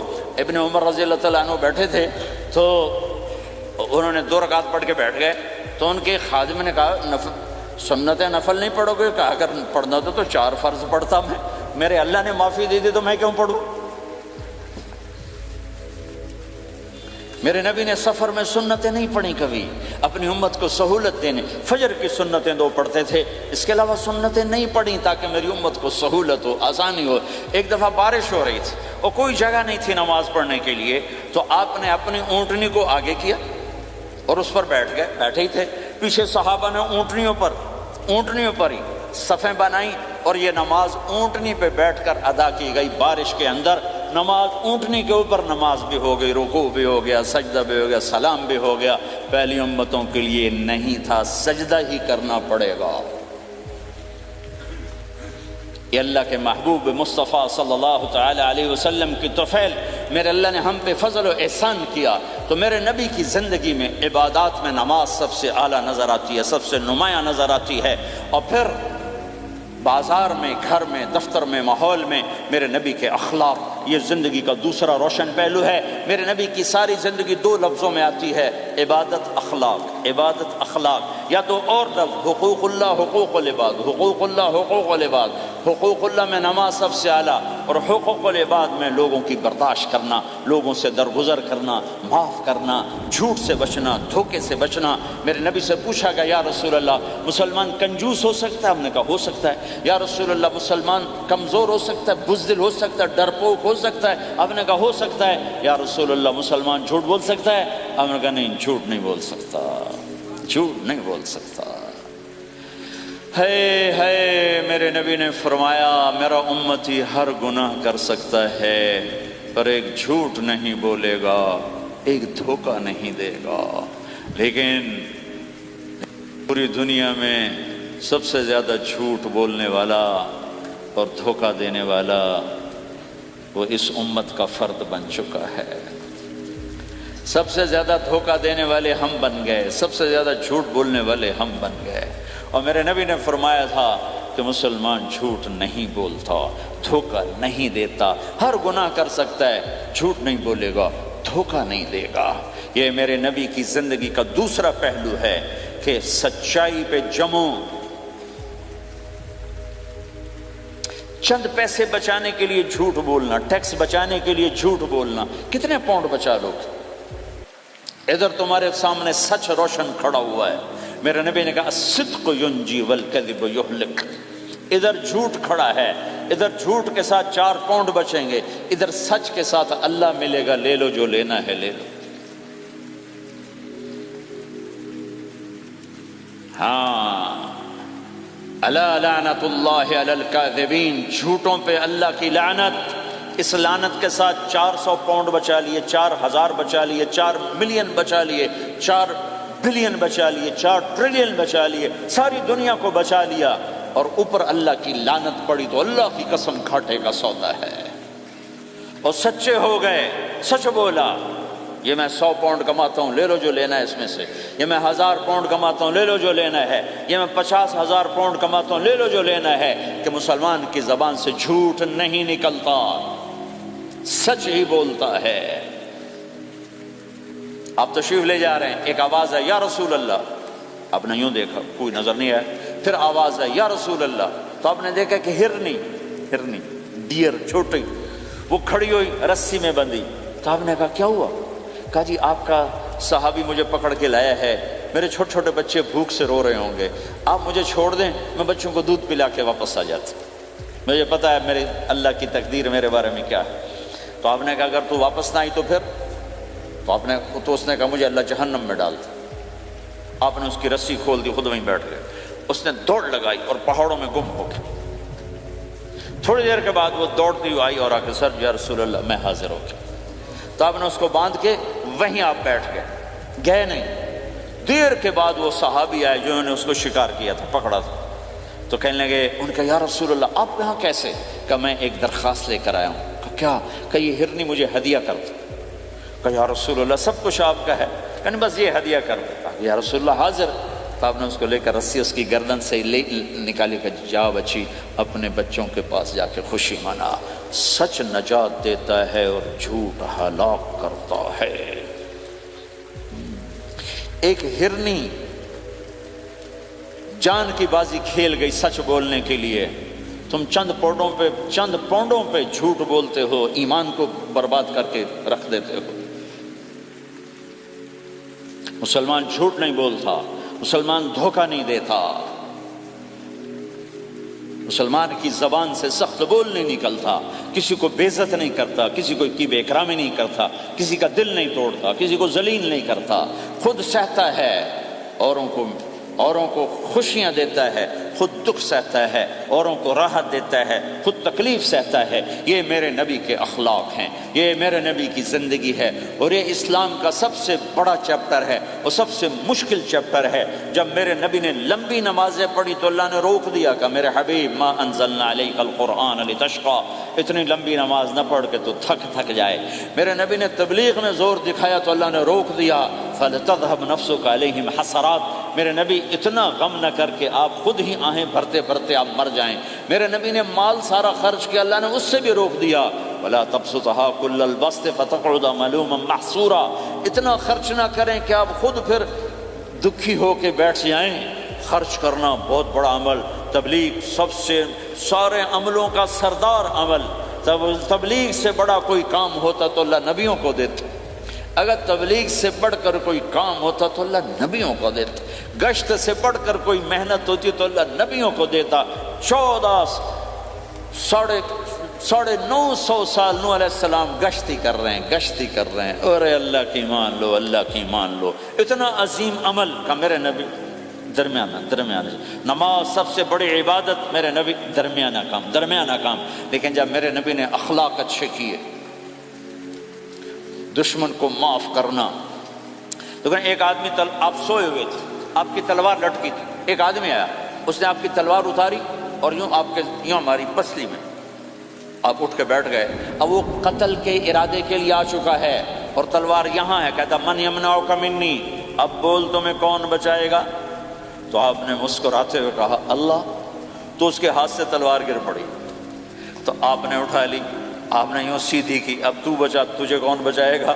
وہ کہنے لگا مجھے تو ہی بچائے گا، وہ تو اللہ کو جانتا نہیں تھا، کہا بابا مجھے تو ہی بچائے گا۔ تو آپ کہتے ہیں اس کا سر اڑا دو، یہ نبی کو قتل کرنے آیا ہے۔ میرے نبی نے فرمایا کلمہ پڑھتے ہو؟ کہا نہیں پڑھتا۔ کہا جاؤ معاف کیا۔ یہ میرے نبی کے اخلاق ہیں۔ 20 سال جنہوں نے قتل کے منصوبے بنائے، قتل کے منصوبے، مکہ والے، جب آپ مکہ میں فاتحانہ داخل ہوئے، ابو سفیان سب سے زیادہ آپ کو دکھ پہنچانے والوں میں پیش تو آپ نے ابو سفیان کو عزت دی۔ جو ابو سفیان کے گھر میں داخل ہوگا اس کو کچھ نہیں کہا جائے گا۔ آپ تو ابو سفیان کو بلا کے سولی پہ لٹکاتے، اور آپ کہہ رہے ہیں جو ابو سفیان کے گھر میں جائے گا اسے کچھ نہیں کہا جائے گا، جو بیت اللہ میں ہوگا اسے کچھ نہیں کہا جائے گا۔ سارا مکہ سامنے، آپ یوں بیت اللہ کا دروازے پر یوں دونوں ہاتھ ایسے ٹکا کے کھڑے تھے۔ پھر آپ نے کہا میں کیا کروں گا اب تمہارے ساتھ؟ تو سہیل بن عمر نے کہا آپ کریم ہیں، کریم کے بیٹے ہیں۔ تو آپ نے کہا جاؤ میں نے معاف کیا۔ یہ اخلاق آج مٹ چکے ہیں، مردوں سے، عورتوں سے، علم والوں سے، خانقاہ والوں سے، تبلیغ والوں سے، سب زیرو ہوئے پڑے ہیں۔ جب تک یہ اخلاق زندہ نہیں ہوتے اسلامی زندگی قائم نہیں ہو سکتی، اسلامی معاشرت قائم نہیں ہو سکتی۔ اور دین دو چیزوں سے آگے پھیلتا ہے، ایک دعوت اور ایک اخلاق۔ دعوت اور اخلاق۔ دعوت نہیں ہوگی تو اخلاق وہیں پڑے رہ جائیں گے، اخلاق نہیں ہوں گے تو دعوت کوئی قبول نہیں کرے گا۔ میرے نبی نے کتنے معجزے دکھائے مکے میں، نہیں کلمہ پڑھا۔ بدر میں ان کے 70 مارے گئے، فرشتوں کو دیکھا، جبریل کے گھوڑے کی آواز سنی، کلمہ نہیں پڑھا۔ خندق میں شکست ہوئی، کلمہ نہیں پڑھا۔ پانی نکلتے دیکھا انگلیوں سے، کلمہ نہیں پڑھا۔ ایک بکرے کا ایک بازو پکایا، ایک بازو بکرے کا، ایک اگلا جو بازو ہوتا، اور 40 آدمیوں نے کھانا کھایا اور ایک بوٹی کم نہیں ہوئی، کلمہ نہیں پڑھا۔ لیکن جب میرے نبی نے کہا جاؤ معاف کیا تو سارے ہی کلمہ پڑھ گئے کہ واقعہ یہ اخلاق نبی کے ہو سکتے۔ حنین کی جنگ میں جب بھاگے لوگ، شکست ہوئی، تو ایک صحابی کا بھاگتے ہوئے پاؤں ہمارے نبی کے پاؤں پر آیا، اور جوتا سخت تھا، تو آپ نے کہا اوجعتنی، اور آپ کے ہاتھ میں چھڑی تھی، آپ نے اس کو یوں ماری، کہا اوجعتنی، ارے تو نے مجھے کتنا زیادہ درد پہنچایا، دکھ پہنچایا۔ وہ بیچارے پگھل کے رہ گئے اور پریشان ہو گئے، اور فرماتے ہیں سارا دن میں پریشان، ساری رات پریشان کہ اللہ کے نبی کو میں نے تکلیف پہنچائی، اب میرا کیا بنے گا؟ اگلا دن ہوا تو اعلان ہو رہا تھا بھائی جس کا پاؤں نبی کے پاؤں پہ آیا تھا اس کو اللہ کے نبی بلا رہے ہیں۔ تو صحابی کہنے لگے میں نے سمجھا بس اب میری تو دنیا بھی گئی اور آخرت بھی گئی، اب میرے اوپر کیس بنے گا اور مجھے ڈانٹ ڈپٹ بھی ہوگی، میرا کتنا بڑا گھاٹا نقصان ہوگا۔ یہ حاضر ہوئے ڈرتے ڈرتے، تو آپ نے فرمایا میرے بھائی کل میں نے تمہیں چھڑی ماری تھی، وہ مجھے معاف کر دینا، اور یہ 80 اونٹ تمہیں ہدیہ دیتا ہوں، 80 کیملز یعنی 80 پراڈو، 80 رینج روور کا یہ میری طرف سے تمہیں ہدیہ ہے۔ وہ حیران پریشان، یہ میرے نبی کے اخلاق ہیں، یہ میرے نبی کے اخلاق ہیں۔ کانٹے بچھانے والی نے 4 دن آنا چھوڑ دیا، بیمار ہو گئی تھی، تو آپ نے کہا کیا بات ہے، وہ ہمارے راستے میں اب کانٹے کوئی نہیں ہیں؟ کہا جی وہ بیمار پڑی ہے جو کانٹے بچھاتے تھے۔ تو آپ اس کے گھر چلے گئے، ماں جی خیریت تو ہے، آپ ٹھیک تو ہیں؟ کہا بیٹا مجھے کلمہ پڑھا دے، بس تیرے اخلاق نے مجھے فتح کر لیا ہے۔ میرے بھائیوں یہ چیپٹر بھول چکے ہیں، بھول چکے ہیں، بھول چکے ہیں۔ جب تک یہ چیپٹر زندہ نہیں ہوگا زندگی اسلامی نہیں بنے گی، معاشرہ اسلامی نہیں بنے گا، اور آگے قوموں کے لیے اسلام کا دروازہ نہیں کھلے گا۔ ہمیں معاف کرنا آتا ہو، ہمیں گالی دینے والے کو دعا دینا آتا ہو، غیبت کرنے والے کی تعریف آتی ہو، اور غیبت کرنے سے، غیبت سننے سے اپنے آپ کو ایسے بچاؤ جیسے زہر سے بچا دو، جیسے آگ سے بچاتے ہو۔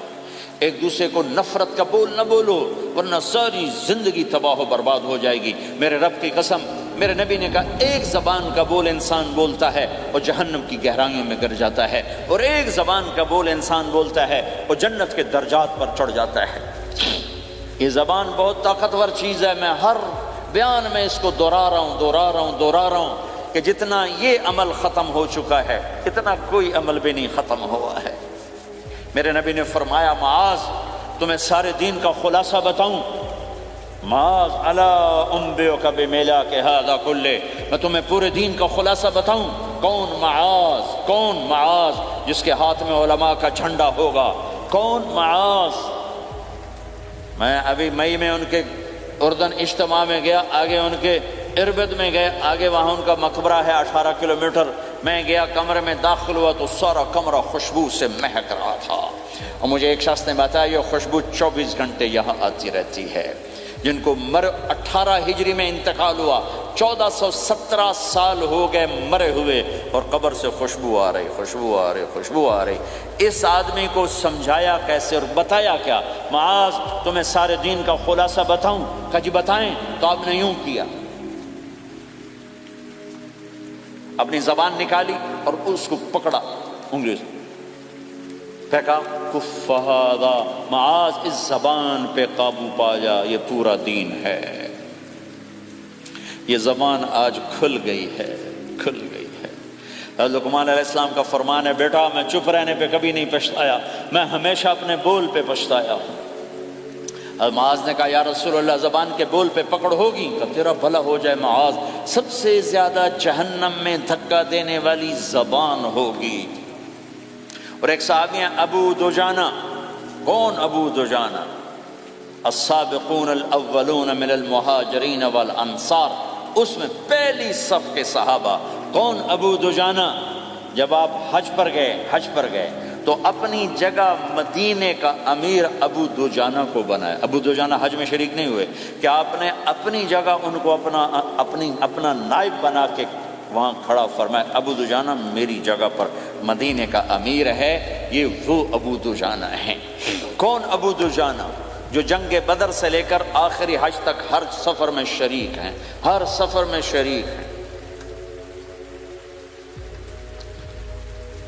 ان کی ایک بات میں بتانا چاہتا ہوں، پہلے تھوڑی سی ان کی ہسٹری بتانا چاہتا ہوں۔ کون ابو دجانہ؟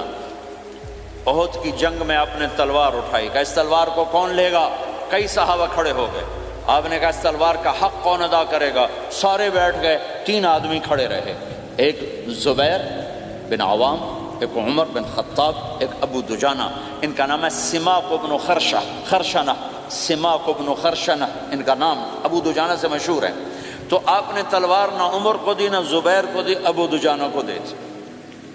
تو عمر رضی اللہ عنہ نے تو محسوس نہیں کیا، حضرت زبیر نے محسوس کیا کہ اس کو کیوں دی، مجھے کیوں نہیں دی؟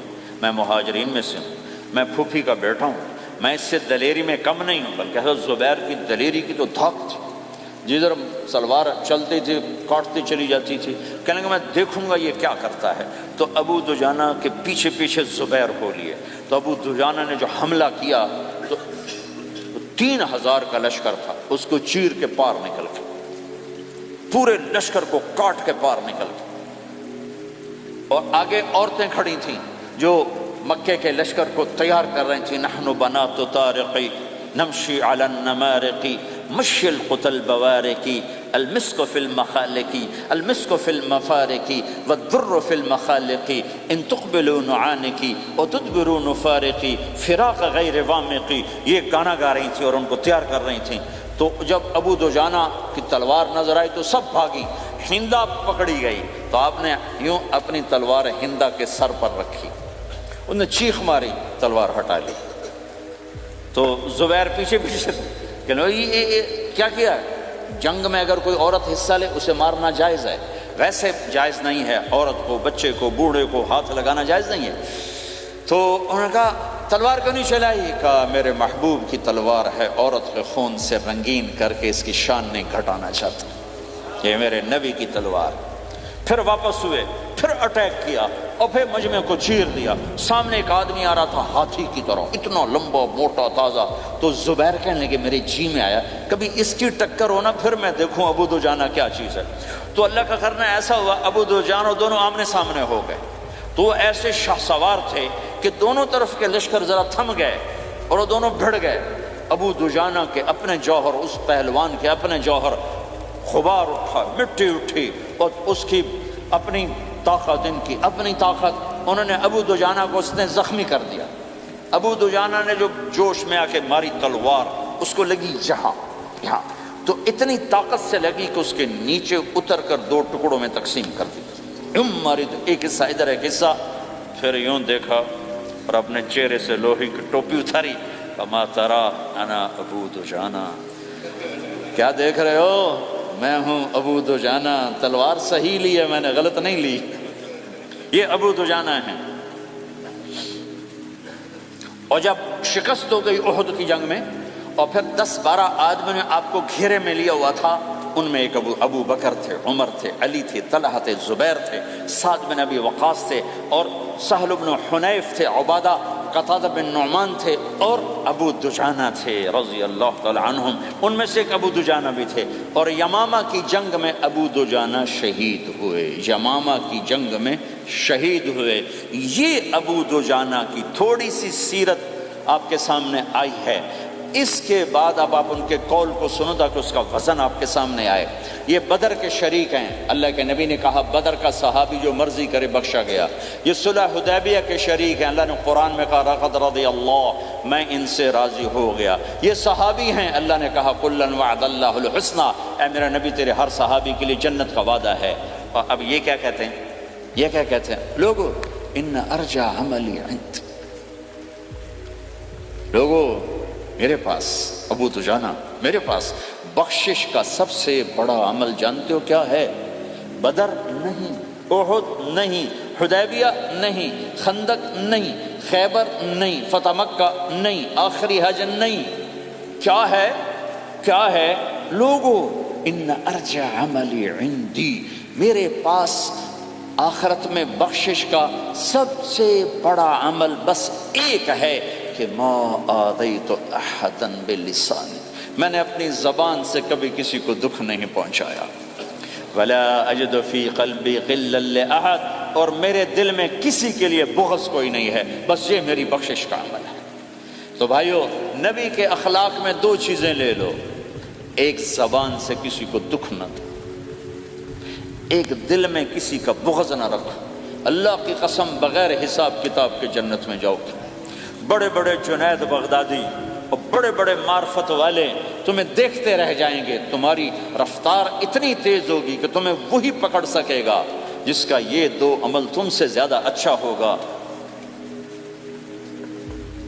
جس روڈ پہ رش ہوتا آپ وہاں سے گاڑی ہٹا لیتے ہو، ادھر نہیں، ادھر رش ہے، وہ آپ وہ سائن وغیرہ آپ کو آ جاتے ہیں کہ بھائی ادھر بلاک ہے، ادھر نہیں جانا، ادھر جانا ہے۔ تو جہاں روڈ پہ رش ہوتا ہے تو قیمتی سے قیمتی گاڑی کی رفتار بھی آہستہ ہو جاتی ہے، اور جہاں روڈ خالی ہوتا ہے تو پرانی گاڑی بھی بھاگے جا رہی ہوتی ہے۔ ہمارے یہاں پرانی گاڑی ہوتی ہے نا، پرانی بسوں کے پیچھے لکھا ہوتا ہے نہ انجن کی خوبی نہ ڈرائیور کا کمال، خدا کے سہارے چلی جا رہی ہے۔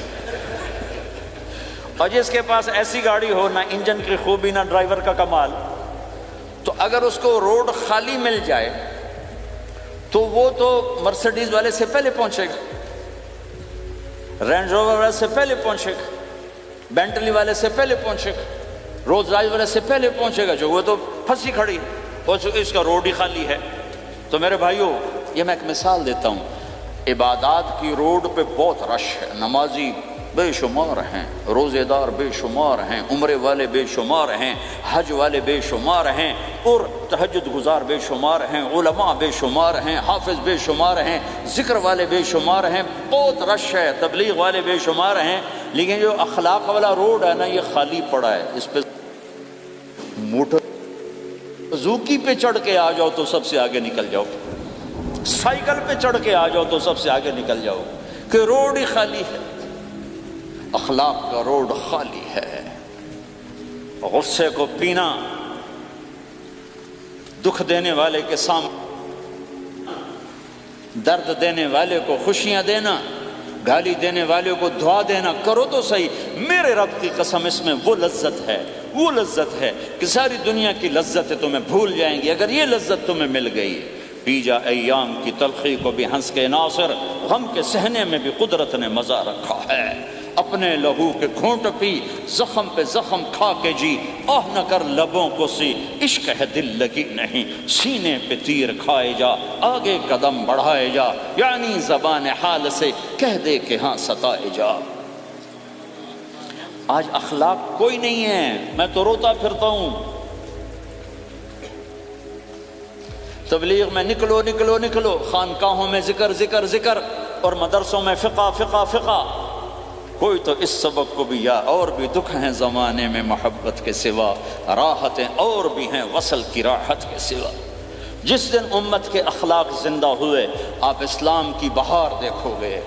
اگر اپنے گھر میں خوشیاں لانا چاہتے ہو تو اللہ کی قسم بڑے گھر سے نہیں آئے گی، کوئی 5 لاکھ پاؤنڈ کی گاڑی سے خوشی نہیں آئے گی، کوئی بہت بڑا عالی شان بنگلہ بنانے سے خوشی نہیں آئے گی، تمہارے اخلاق سے گھر میں خوشی آئے گی۔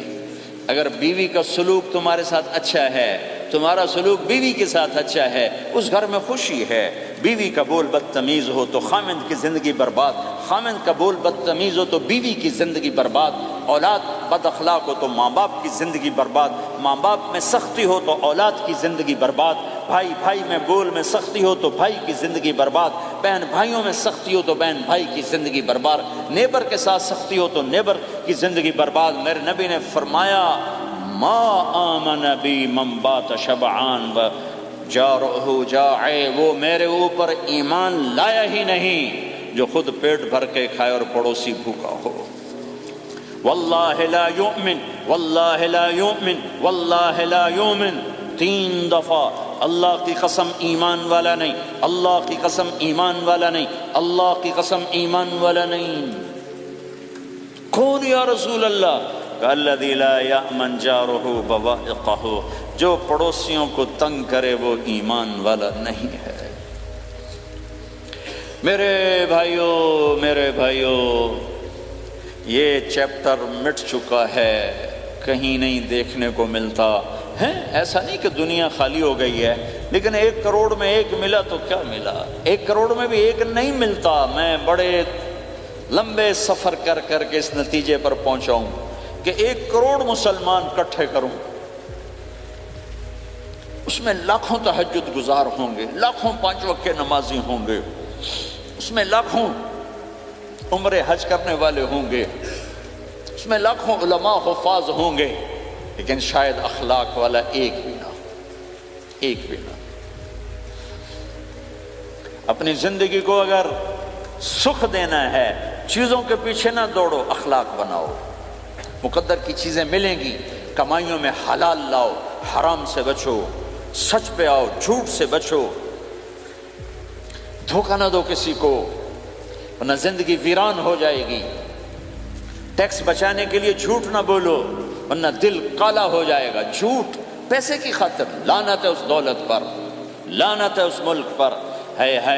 کیا مثالیں اس امت نے قائم کی ہیں، اچھوں سے برے، بروں سے اچھے ہمیشہ پیدا ہوتے چلے آئے۔ یزید فاسق، فاجر، ظالم، 3 بر اعظم کی حکومت چھوڑ کے مر رہا ہے، 34 سال کی عمر، اور بعض آتا ہے 38 سال کی عمر، 40 سال کو نہیں پہنچا، 40 سال سے پہلے مر گیا۔ اس کا بیٹا معاویہ بن یزید رضی اللہ تعالیٰ عنہ، 3 بر اعظم کی حکومت، 3 بر اعظم کی حکومت، 40 دن حکومت کی، 40 دن، پھر اپنے سارے خاندان کو اکٹھا کیا اور کہا دیکھو لوگو، جس حکومت کے نیچے حسین کا خون گرا ہو، میں اس حکومت پہ لعنت بھیجتا ہوں۔ یہ ہے تمہاری حکومت، جس کو مرضی دے دو، مجھے نہیں چاہیے۔ 3 بر اعظم کی حکومت چھوڑ دی صرف 22 سال کی عمر میں، 22 سال کی بھرپور جوانی کی عمر میں حکومت کو لات مار دی۔ میں چند پاؤنڈ کے لیے سچ کو لات مار دوں؟ میں چند پاؤنڈ کے لیے انسانوں کو دھوکہ دوں؟ تو بھائیو سچ کے عادی بنو۔ بڑا عالی خلق ہے سچ بولنا، بڑے عالی اخلاق ہیں لوگوں کو نفع پہنچانا، لوگوں کے سامنے میٹھا بنو، کڑواہٹ اندر رکھو، مٹھاس تقسیم کرو، پوری دنیا میں دین زندہ ہوگا۔ اس نقل و حرکت، یہ دعوت کی نقل و حرکت، میں بولٹن میں آج سے 31 سال پہلے بھی آیا تھا، 20 آدمی نہیں اکٹھے کر سکے تھے ہم سارے دن کے گشتوں کے بعد۔ ایک گرجا مسجد تھا اس وقت، تو ہم کو 50 آدمی اکٹھے نہیں کر سکے تھے۔ آئیے ہزاروں کا مجمع ہے، اس کے پیچھے پتہ نہیں کتنی محنتیں ہوئی ہیں، تب جا کر یہ رنگ بنا ہے، اس لیے کہ شکل بنی ہے، اس میں رنگ بھرنے کی ضرورت ہے، اور وہ ہے میرے نبی کے اخلاق، میرے نبی کی مبارک زندگی، جس میں درگزر، جس میں معاف کرنا، جس میں میٹھا بول، جس میں چھوٹا بن جانا اور دوسرے کو بڑا بنانا، جس میں سچ بولنا، جس میں دھوکے سے بچنا، یہ مسلمان کی شان ہے۔ تو ہمارے تو نوجوان یہاں کی لڑکیوں کو دھوکہ دیتے ہیں، پیپر بنانے کے لیے یہاں کی لڑکیوں سے شادی کرتے ہیں، ان کی زندگیاں برباد کر دیتے ہیں، اپنا ایمان خراب کرتے ہیں، ان کی زندگی خراب کرتے ہیں۔ مسلمان ہی دھوکے باز بن جائے تو لوگوں کو راہبری کون دے؟ راہبر کون بنے گا؟ تو میرے بھائیو اللہ اس کے رسول کو ڈھونڈنے کے لیے یہ تبلیغ کی محنت ہے، در در پھرو، اور یہ 2 باتیں بن جائیں، ایک ہماری عبادات ٹھیک ہو جائے، ایک ہمارے اخلاق ٹھیک ہو جائے۔ اس کو لے کر جب ہم پھریں گے تو اللہ کے فضل سے ایک لہر چلے گی جو دنیا کے ہر آخری کونے تک پہنچے گی، ہر گھر کو اللہ تعالیٰ توحید کے نور سے روشن کر دے گا۔ اس کے لیے ہم وقت مانگتے ہیں کہ یہ ایک زندگی ہے جو میرے 1.25 گھنٹے کی تقریر سے 1.5 گھنٹے کی تقریر سے قابو میں نہیں آئے گی، اس کو سیکھنے کے لیے وقت مانگتے ہیں۔ نکلو میرے بھائیو، اور آج تک جو اللہ پاک کے ساتھ، اللہ کے رسول کے ساتھ کوئی جنگ کی، اس سے صلح کر لو، کسی سے لڑے ہوئے ہو فوراً صلح کر لو، اس کو بھی منا لو، اس سے بھی مان جاؤ، کسی سے روٹھے نہ رہو، کسی سے قطع تعلق نہ کرو، سب سے سلام کرو، دل کو صاف رکھو۔ ابو دجانہ جیسی ہستی فرماتے ہیں کہ میری بخشش کا عمل یہ ہے کہ زبان سے دکھ نہیں دیا، دل میں بغض کوئی نہیں، اور وہ کہتے ہیں یہ میرا سب سے بڑا عمل ہے۔ یہ اپنے نبی کے اخلاق میں 2 باتیں لے لیں، اس زبان سے کسی کو دکھ نہ پہنچے، دل میں کتنا ہی لوگ ستائیں، بغض نہ رکھو، صاف کرو، دھو دو، اور فرائض میں نماز چھوٹے نہیں، اور پھر اس کو لے کر یہ امت پھرے، چونکہ اس امت کا کام بیٹھنا نہیں ہے، اس امت کا اجتماعی جرم ہے کہ انہوں نے اللہ کے دین کے لیے پھرنا چھوڑ دیا، اس امت کی اجتماعی خطا ہے کہ انہوں نے اللہ کے پیغام کو آگے پہنچانا اس کو اپنا کام نہ سمجھا، اس کے لیے پھرنا چھوڑ دیا تو اپنے بھی ہاتھوں سے نکل گئے، پرائے تو پہلے ہی پرائے تھے۔ تو میرے بھائیو اس کے لیے نیت کرو، ارادے کرو۔ جو بھائی یہ تیار ہوں 1 دسمبر کے آخر تک تو وہ کھڑے ہو کر ذرا اپنے ناموں کا اظہار فرما دیں، اور یہ جو چھٹیاں آ رہی یہ ساری چھٹیاں لگانے کے لیے جو نوجوان تیار ہوں وہ بھی کھڑے ہو کے اپنی شکلیں زیارت کروا دیں، اللہ بھی راضی ہو جائے، اللہ کا نبی بھی راضی ہو جائے، جلدی سے کھڑے ہو کر بتا دیں۔ فرمائیں جی۔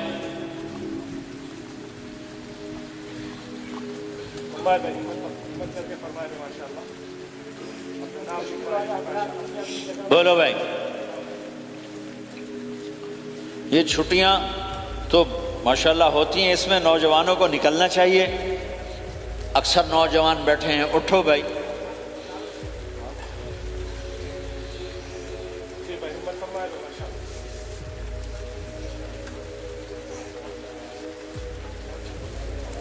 جلدی فرمائے بھائی، جلدی فرمائے، ایسے نہیں ہوگا، پہلے 4 مہینے دینا پھر سنوں گا۔ بیٹھ جاؤ، یہاں سوال نہیں کیا جاتا۔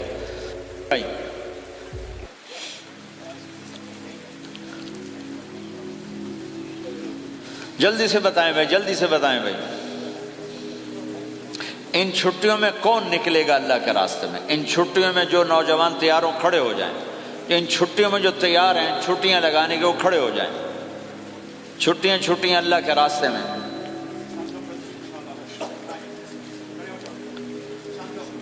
ہاں بھائی فرمائیں جی، فرمائیں جی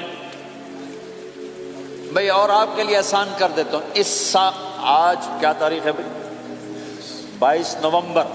اگلے سال 22 نومبر تک اللہ زندگی رکھے، جو بھائی چلے 4 مہینے کے لیے تیار وہ کھڑے ہو جائیں، ایک سال کے اندر، ایک سال کے اندر انشاءاللہ ہم جائیں گے، وہ بھائی کھڑے ہو جائیں، ایک سال کے اندر انشاءاللہ ہم نے جانا ہے، ترتیب بنانی ہے، وہ کھڑے ہو جائیں۔ زندگی میں جو کہیں گے ہم نکلیں گے، وہ بھی کھڑے ہو جائیں۔ چلو سارے بیریئر ہٹا دیتا ہوں، لو بھائی سب کی تشکیل ہو گئی، بیٹھ جاؤ بھائی، ماشاءاللہ بیٹھ جاؤ بھائی، بیٹھ جاؤ بھائی، بیٹھ جاؤ۔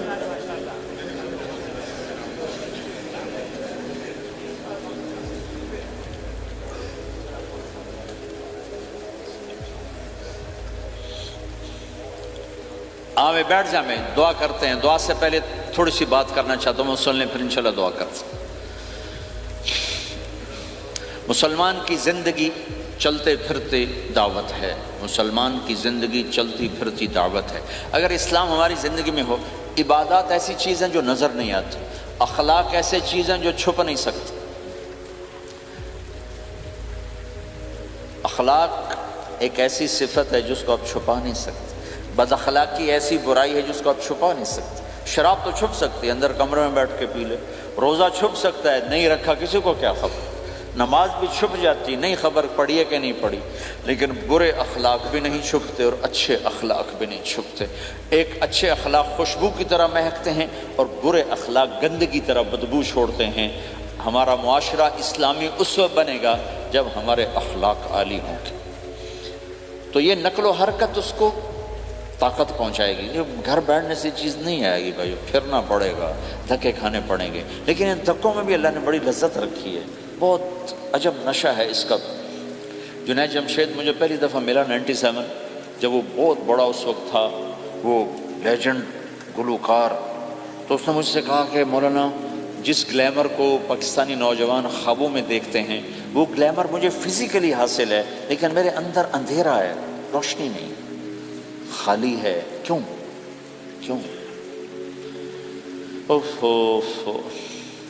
میں نے کہا تمہارے سیدھے گھٹنے میں درد ہو، تم الٹے گھٹنے میں دوا لگاؤ تو فائدہ ہوگا کہ نہیں؟ میں نے کہا اندھیرا تمہاری روح میں ہے اور تم روشن کر رہے ہو جسم کو، کبھی میوزک سے، کبھی کسی چیز سے، کبھی کسی چیز سے، تو عورت، شراب، میوزک، ان کا روح میں کوئی واسطہ ہی نہیں، یہ روح تک جاتی نہیں، ان کی پینیٹریشن جسم تک ہے، اور جسم کو کنٹرول روح کرتی ہے۔ جب روح میں بھوک اٹھتی ہے تو وہ پریشانی میں کی شکل میں ظاہر ہوتی ہے۔ تم اللہ سے تعلق بنا لو، یہ سب کچھ ٹھیک ہو جائے گا۔ پھر جب اس نے 3 چیلے شروع کیے تو اس کا مجھے فون آیا، ہمارا ایک شہر ہے چھوٹا سا، زلزلے میں ختم ہو گیا تھا، بالا کوٹ، تو اس کا مجھے وہاں سے فون آیا کہ مولانا میں ایک پرانی مسجد میں ایک پھٹی ہوئی چٹائی پر لیٹا ہوا ہوں، اور جس سکون کو میں 5 سٹارز ہوٹل میں دیکھتا تھا، ڈھونڈتا تھا، وہ آج مجھے یہاں مل چکا ہے، اور مجھے یوں لگتا میں ہوا میں اڑ جاؤں، میں ہوا میں اڑ جاؤں۔ کیا ہوا کہ اللہ سے تعلق بنا اور روح میں سکون آ گیا، ٹھنڈک آ گئی۔ تو ایک گناہوں سے بچنا اور ایک فرائض کو پورا کرنا، ایک اپنے اخلاق کو ٹھیک کرنا، یہ چند ایک کام ہیں جو کر لے گا اللہ اسے آباد کر دے گا۔ جہاں ہو نماز نہ چھوٹے، رمضان آ جائے روزے نہ چھوٹے، زکوٰۃ فرض ہو جائے خوشی سے ادا کریں، اپنی کمائیوں کو حلال پہ لائیں، غلط کاغذات سے، غلط پیپر سے، غلط ہیرا پھیری سے پیسہ نہ بنائیں، یہ پیسہ تباہی کے سوا کچھ نہیں لاتا۔ اپنی حلال کمائی کرو، کہ میرے نبی کا فرمان ہے جو صبح سے شام تک حلال کمانے میں تھکتا ہے اس کے اس دن کے سارے گناہ معاف ہو جاتے۔ سعد بن معاذ بیٹھے تھے، ان کے ہاتھوں پر اللہ کے نبی کی نظر پڑی تو ہاتھ بڑے سخت تھے، تو ہم نے کہا سعد تیرے ہاتھ اتنے سخت کیوں ہیں؟ کہا جی میں اپنے باغ میں خود کام کرتا ہوں، اس سے یہ سخت ہو گئے۔ تو آپ نے سعد کا ہاتھ پکڑا اور ایسے چوما اور کہا اپنے بچوں کو حلال کھلانے میں بچوں کو حلال کھلانے میں جو ہاتھ ایسا ہو جائے گا اس پہ جہنم کی آگ حرام ہو جائے گی۔ کہ بھائیو حلال، جھوٹ نہ داخل کرو۔ چاہے کتنے بڑے مفتی فتویٰ دیں کہ ٹیکس بچانے کے لیے جھوٹ بولنا جائز ہے، میں کہتا ہوں نہیں نہیں نہیں نہیں نہیں نہیں نہیں، سچ سچ سچ۔ دو سودے ہیں، ایک طرف چند سو پاؤنڈ ہیں، ایک طرف سچ ہے، جس کو لینا ہے لے لو۔ سچ کو لوگے تو اللہ کے قدموں میں چلے جاؤ گے، اللہ کے حبیب کی چھاؤں میں چلے جاؤ گے، اللہ کی چھاؤں میں چلے جاؤ گے۔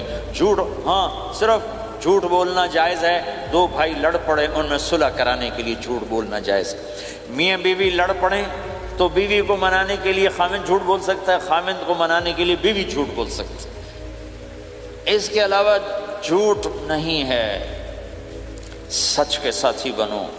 اللہ کی قسم وہاں سے رزق آئے گا جہاں سے وہم و گمان بھی۔ پھر آپ اس حکومت کو دھوکہ دیتے ہو جو آپ کی ہمدرد۔ ہماری حکومتیں تو خود بھی چور ہیں تو ان کو چور پڑے ہوئے، چوروں کو چور پڑے ہوئے۔ تمہاری حکومتیں تو چور نہیں ہیں، تو تم پہ خرچ کرتے ہیں۔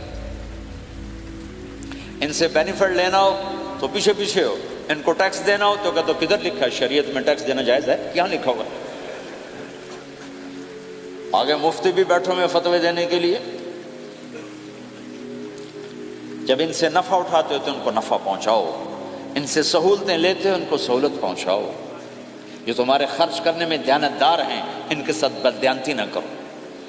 مسلمان ہو اور دھوکہ، یہ دو چیزیں جوڑ نہیں سکتی۔ اپنی عیاشی تھوڑی کم کر دو تو اللہ اس میں برکت دے گا۔ آپس میں کبھی اونچ نیچ ہو جائے فوراً صلح کرو، لڑائی پہ باقی نہ رہو کہ یہ ہم نے بات نہیں کرنی، ہمارا سلام دعا ختم، ایسا کبھی نہیں کرنا۔ اونچ نیچ ہوتی ہے لیکن فوراً صلح کرو۔ ماں باپ میاں بیوی کٹھے رہتے ہیں تو ہمارا سسرالی معاشرہ بہت سخت قسم کا ہے۔ ماں باپ اتنی مداخلت کرتے ہیں بچے میں کو ان کی زندگی تباہ کر دیتے۔ ساس سسر بہو پہ اتنا حق جتلاتے ہیں کہ خامد کا بھی اتنا حق نہیں رہ جاتا، اس سے زندگی ٹوٹ جاتی ہے۔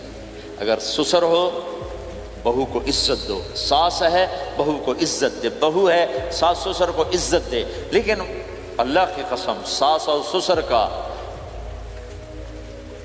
بہو پہ کوئی شرعی حق کوئی نہیں۔ میرے بچے کی شادی ہوئی، میں نے اپنی بیوی سے کہا بات سنو، ہم کسی کی بیٹی کو لے کے آ رہے ہیں، اگر ماں بن کے دکھاؤ گی تو میں یہاں اس کو لاؤں گا، اور اگر ماں بن کے نہیں دکھانا تو میں اس کو الگ گھر دیتا ہوں، تاکہ ہم اس کی زندگی میں دخل انداز نہ ہوں، ہم ان کی زندگی کو خراب نہ کریں۔ اگر کسی کے پاس الگ گھر دینے کی وسعت نہیں ہے تو وہ خود تو الگ ہو سکتا ہے کہ نہیں ہو سکتا؟ ایک ہی گھر میں رہتے ہیں، الگ گھر کی وسعت نہیں تو دونوں باہر نکل جاؤ، بچوں کی زندگی سے باہر نکل جاؤ، اپنا ان پر حاوی نہ کرو ورنہ آپ خود بھی برباد ہو جاؤ گے، ان کو بھی برباد کر دو گے۔ کتنی طلاقوں کے پیچھے ساس اور سسر ہیں، کتنی طلاقوں کے پیچھے میاں بیوی کی آپس کی بدتمیزی ہے کہ اس ماحول میں برداشت کرنے کا رواج ہی ختم ہو گیا۔ برداشت نہیں کرنا، بڑا نقصان سہنا ہے، چھوٹا نہیں سہنا۔ ڈائمنڈ کیسے بنتا ہے؟ ڈائمنڈ کاربن ہے، وہ ڈائمنڈ کیسے بنتا ہے؟ وہ پریشر کو برداشت کرتا اللہ چمکا کے اسے ڈائمنڈ بنوا دیتا۔ تو نوجوانوں کے ذمے ہے کہ اپنی بیوی کو پروٹیکشن دیں ماں باپ سے۔ ماں باپ زیادتی کریں سامنے آ جائیں، ہاتھ جوڑیں، پاؤں پکڑیں، بدتمیز نہ ہوں کہ ابا جی میں آپ کا حکم، اب مجھے اس کہیں کیا کرنا ہے، اماں جی اب مجھے فرمائیں میں کیا کرنا ہے، میرے ذمے ہے، اس کے ذمے نہیں ہے۔ بیوی زیادتی کرنے لگے تو اس کے سامنے ہو جاؤ، دیکھو بیگم یہ تیرا میرا رشتہ ٹوٹ سکتا ہے، ماں باپ کا رشتہ ٹوٹ نہیں سکتا ہے۔ ماں باپ کا وہ رشتہ ہے جسے توڑا نہیں جا سکتا، نکاح تو ایک بول پہ ٹوٹ جاتا ہے۔ میں تیری ہر ضرورت پوری کروں گا لیکن تو میرے ماں باپ کے لیے تکلیف کا باعث نہ بن، یہ مرد کی ذمہ داری ہے۔ ہم یہ معاشرہ بھلا چکے ہیں۔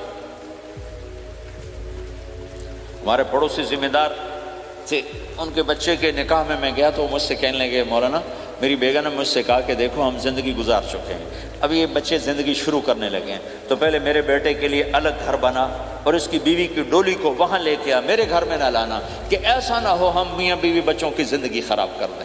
تو پہلے میں نے بیٹے کا گھر بنایا ہے، اب اس کی شادی کر رہا ہوں، اس کی بیوی کی ڈولی وہاں اترے گی، میرے گھر میں نہیں اترے گی کہ ہم دونوں میاں بیوی کہیں ان کو خراب نہ کر بیٹھے۔ اور ہر آدمی کے پاس تو اتنے وسائل نہیں ہیں کہ وہ الگ گھر دے، لیکن یہ وسائل تو سب کے پاس ہیں کہ ان کی زندگی سے نکل جائے۔ ہاں ان میں کوئی کھٹ پٹ ہو جائے تو صلح کرانے آئیں، لیکن ہوتا کیا ہے کہ لڑکے کے ماں باپ اپنے بیٹے کے حمایتی ہوتے ہیں، لڑکی کے ماں باپ اپنی بیٹی کے حمایتی ہوتے ہیں، اور آپس میں جنگ شروع ہو جاتی، نہ یہ نیچے ہوتا ہے نہ وہ نیچے ہوتا ہے۔ نئی نئی شادی ہوتی، زندگی گزارنے کا پتہ نہیں ہوتا، ٹھوکریں کھاتے ہیں، تو ان کو سنبھالنے کی ضرورت ہوتی ہے۔ لیکن ہوتا کیا ہے کہ ماں باپ اپنے بیٹے کے کان میں نہ بیوی کی شکایتیں لگاتے رہے، یہ کرتی ہے، یہ کرتی ہے، یہ کرتی ہے، اور وہ بچی کو اس کے ماں باپ کہتے رہے یہ کرتے ہیں، یہ کرتے ہیں، یہ کرتے ہیں۔ زبان پر ٹیپ لگا لو تو آپ کی زندگی روشن ہو جائے گی، آپ کا جیون خوبصورت ہو جائے گا۔ اور کبھی اونچ نیچ ہو جائے تو معافی مانگو، فوراً معافی مانگو۔ میاں بیوی لڑ پڑیں اور پھر صلح کر لیں، تو اللہ کو یہ عمل اتنا پسند ہے کہ ان کی صلح پر پچھلے سارے گناہ ان کے معاف کر دیتے۔ قرآن کی ایک آیت اتری ہی میاں بیوی کی لڑائی پر تھی۔ ایک خامد اپنی بیوی پہ بڑے ناراض ہو، مسجد میں بیٹھے بیٹھے انہوں نے نیت کی گھر جاؤں گا اور بیوی کی ٹھکائی کروں گا۔ یہ انہوں نے نیت کی ہے، مسجد میں بیٹھے بیٹھے نیت کی گھر جاؤں گا، میں انہوں چنگا لتر پھیرنا ہے۔ میرے اللہ تو آسمان زمین اللہ کے لیے تو سب برابر ہے، دیکھنا۔ تو اللہ پاک نے اسی وقت قرآن اتارا، اسی وقت، یا ایھا الذین آمنوا ان من ازواجکم واولادکم عدوا لکم فاحذروہم۔ اے ایمان والو، بیوی بچے اولاد، عدوکم نہیں کہا، عدو لکم، بیچ میں لام لائے ہیں، یہ بتانے کے لیے کہ عدو اصلی معنی میں نہیں ہے، یہ اس معنی میں ہے کہ اے ایمان والو، تمہارا بیوی بچوں کے ساتھ ٹھائیا ہو سکتا ہے، کھٹ پٹ ہو سکتی ہے، جھگڑا چھوٹا موٹا ہو سکتا ہے، کیا کرنا ہے؟ فاحذروہم، اس سے بچنا ہے، بڑھانا نہیں، بچنا ہے۔ کیسے بچنا ہے؟ ان تعفو، اس جھگڑے کو بڑھانا نہیں، مٹانا ہے۔ وتصفحوا، اس کا اثر دل سے مٹانا ہے۔ وتغفروا، پھر دوسرے کو معاف کرنا ہے۔ یہ تین کام میاں بیوی کرو، اگلا میں کروں گا، فإن اللہ غفور الرحیم، تمہارے پچھلے میں سارے معاف کر دوں۔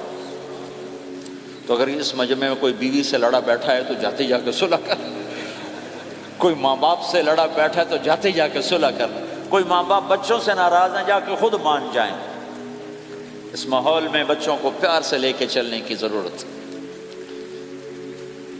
میرے نبی کی زندگی محبت کا شاہکار ہے، ساری زندگی کسی کو ڈانٹا نہیں، ساری زندگی کسی کو ڈانٹا نہیں، اپنی وجہ سے، اپنی وجہ، کسی پہ ہاتھ نہیں اٹھایا، اپنی وجہ سے۔ حسن فرماتے میں نے 10 سال اللہ کے نبی کی خدمت کی، ایک دفعہ نہیں کہا یہ کیوں کیا، ایک دفعہ نہیں کہا یہ کیوں نہیں کیا۔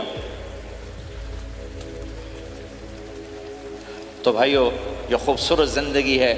آپ کے یہاں تو خادم نہیں ہوتے، سارا گھرانہ ہی خادم ہوتا ہے۔ تو میں پاکستان میں ہوں تو میں اگلا چیپٹر بیان کرتا ہوں کہ نوکروں کے ساتھ بھی اچھا سلوک کرو۔ وہ یہاں ہے ہی نہیں، تو آپ پہ ہی بانڈے مانجنے، آپ پہ ہی ٹوائلٹ صاف کرنا ہے، آپ پہ ہی گڈی صاف کرنی، ڈرائیور بھی آپ پہ تھے، مالک بھی آپ پہ، پٹرول بھی آپ پہ پاؤ بھائی، چنگا انگلینڈ ہے، پٹرول بھی آپ پہ پاؤ، ہوا بھی آپ پہ بھرو۔ 2.5 لاکھ کی گاڑی یا ڈرائیور آپ پہ، ہماری 2.5 لاکھ پاؤنڈ کی، ہماری 2.5 لاکھ کی سزوکی ہوتی ہے، ہمارا نوکر بیٹھا گاڑی چلا رہا تھا۔ نوکر تو اللہ کی بڑی نعمت ہے، تم اس سے محروم ہو۔ کچھ اس کے فائدے بھی ہیں، کچھ نقصان بھی ہیں، لیکن فائدے زیادہ ہیں۔ ہمارے بچے اتنے سست ہو جاتے ہیں کہ پانی کا گلاس کہو تو اٹھ کے ہی نہیں دیتے، وہ آگے نوکر کو بلاتے۔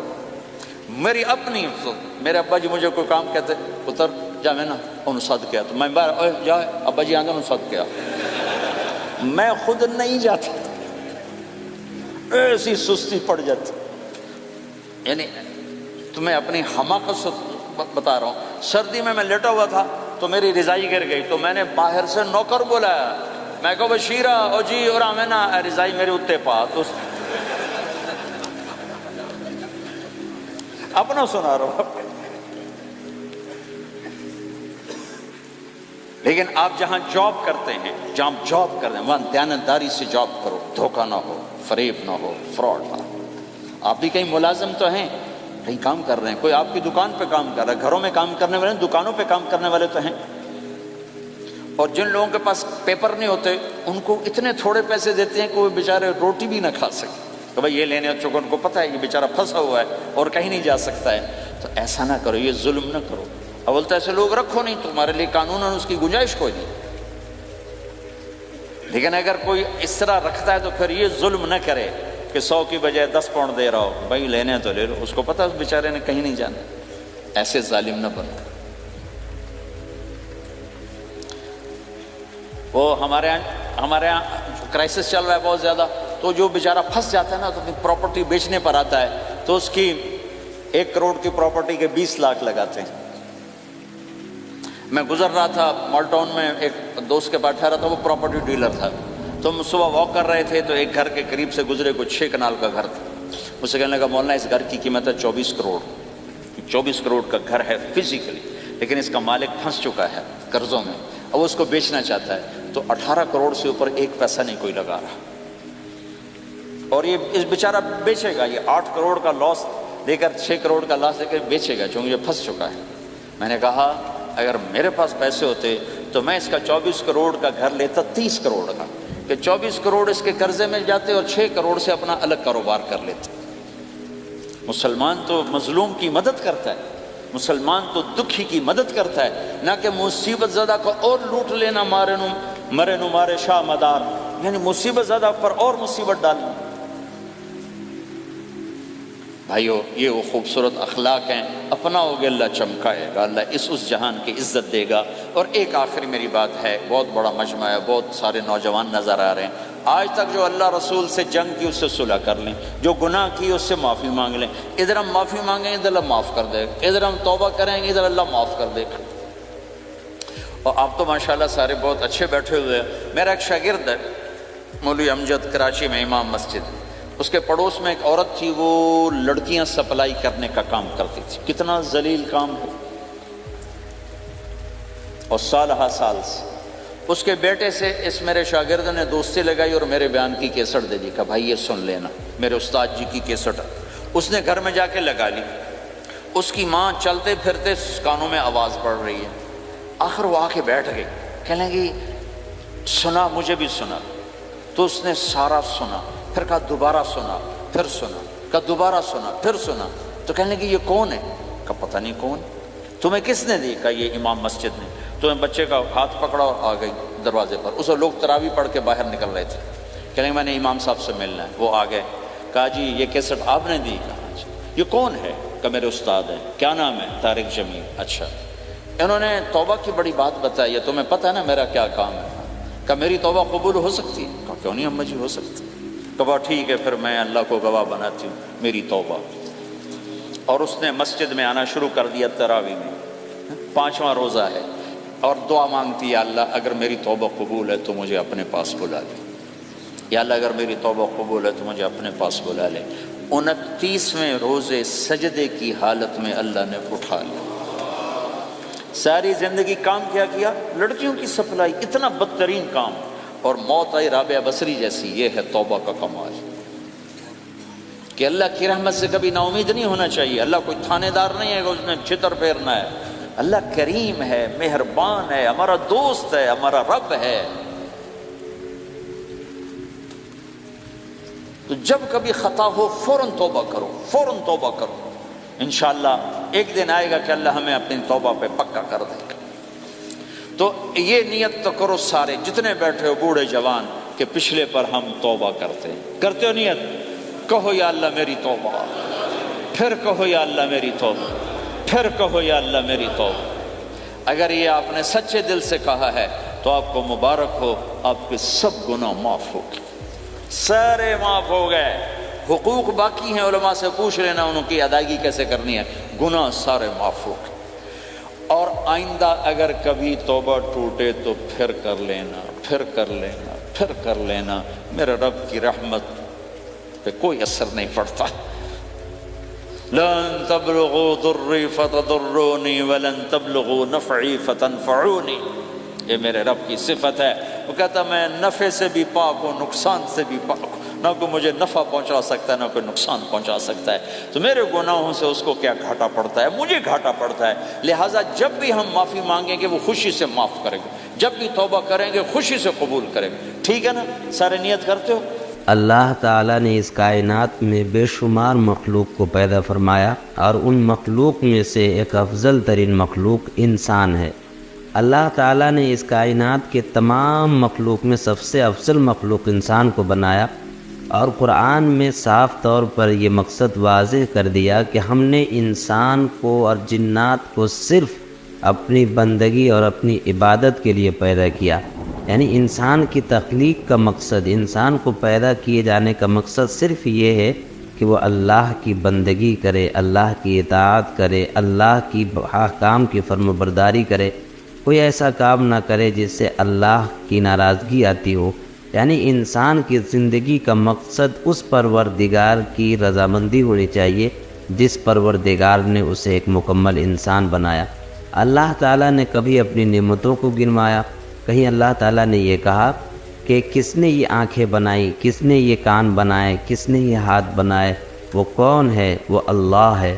اللہ تعالیٰ نے اپنی بے شمار نعمتوں کو قرآن میں بیان فرمایا، اور لوگوں کو یہ تنبیہ فرمائی کہ تم متوجہ ہو جاؤ، اللہ کی طرف آؤ. انسانی زندگی کا مقصد صرف اور صرف اللہ کی رضامندی ہے، اور حقیقت بھی یہی ہے کہ اس کائنات کا مالک اور ہر چیز کا مالک صرف اللہ تعالیٰ ہے. انسان اپنے آپ میں بے بس ہے. انسان کی بے بسی کا عالم یہ ہے کہ وہ اپنی سانس کا بھی مالک نہیں ہے، اپنی زندگی کا بھی مالک نہیں ہے. ہر چیز پر اللہ کو کنٹرول حاصل ہے. تو پھر کیوں نہ ہو کہ اس پروردگار کو خوش کیا جائے جو تمام عالم کو بنانے والا ہے. سب سے بڑی بات یہ ہے، اللہ تعالیٰ نے قرآن میں یہ بیان فرمایا کہ انسانوں کو ہم نے آنکھیں دی ہے، بصیرت بھی دی ہے، بصارت بھی دی ہے، یعنی سوچنے اور سمجھنے کی طاقت بھی دی ہے. انسان ہی ایک ایسی مخلوق ہے جس کو اللہ تعالیٰ نے عقل جیسی نعمت سے نوازا ہے. انسان صحیح اور غلط کو سمجھ سکتا ہے، صحیح اور برے راستوں کو جان سکتا ہے. اسی لیے اللہ تعالیٰ نے یہ نعمت دی ہے تاکہ انسان اللہ کی طرف آئے، اللہ کو پہچانے، اور جو کچھ اللہ تعالیٰ کے احکامات ہیں ان چیزوں پر عمل کرے. اللہ تعالیٰ نے اس کام کے لیے بہت سارے نبیوں کو بھیجا، چنانچہ حضرت آدم علیہ السلام سے لے کر محمد صلی اللہ علیہ وسلم تک ایک نبیوں کا سلسلہ جاری رہا. نبیوں کا آنے کا مقصد صرف اور صرف یہی تھا کہ جو لوگ اللہ سے بھاگے ہوئے ہیں، جو لوگ اللہ کو نہیں جانتے ہیں، ان کے دلوں میں اللہ کی پہچان بیٹھانا، اللہ کی محبت ڈالنا. اور اسی مقصد کی تکمیل کے لیے اللہ تعالیٰ نے اپنے پیارے نبی محمد صلی اللہ علیہ وسلم کو بھیجا. جب اللہ کے نبی صلی اللہ علیہ وسلم آئے تو آپ نے بھی لوگوں کو یہی بتایا، اللہ سے ملنے کا طریقہ سمجھایا، اللہ سے قریب کیا، اور بہت ساری باتیں جو اللہ تعالیٰ نے اپنی تعلیمات سے اور اللہ تعالیٰ کی طرف سے نازل کردہ قرآن سے اللہ کے نبی صلی اللہ علیہ وسلم نے لوگوں کو بتایا اور سمجھایا. اس لیے اللہ تعالیٰ کے قریب ہونا چاہیے. اور اللہ تعالیٰ بار بار قرآن میں یہ بات ارشاد فرماتا ہے کہ میں ہی ہوں جو اپنی مخلوق کی روزی کا مالک ہوں اور اس کا ذمہ دار بھی ہوں، اور میری ہی بس تمام چیزوں پر چلتا ہے. اور اللہ تعالیٰ یہ بھی بیان فرماتے ہیں کہ بڑا غفور الرحیم ہوں. اگر کسی سے کوئی خطا ہو جائے تو اس سے شرمندہ نہ ہو، بلکہ اللہ تعالیٰ کے حضور توبہ کرے. میں بڑا بخشنے والا ہوں، میں بڑا معاف کرنے والا ہوں. اللہ تعالیٰ اپنی صفت کو قرآن میں کئی جگہ بیان کرتے ہیں. اسی لیے اگر کسی سے گناہ بھی ہو تو پھر وہ اللہ کی طرف رجوع کرنا چاہیے. اللہ تعالیٰ عمل کی توفیق عطا فرمائے. سبسکرائب کریں ہمارے چینل لائٹ ٹو ہیومینٹی کو، کلک کریں بیل آئیکن پہ جس سے ہر ایک نوٹیفیکیشن آپ کو ملتی رہے.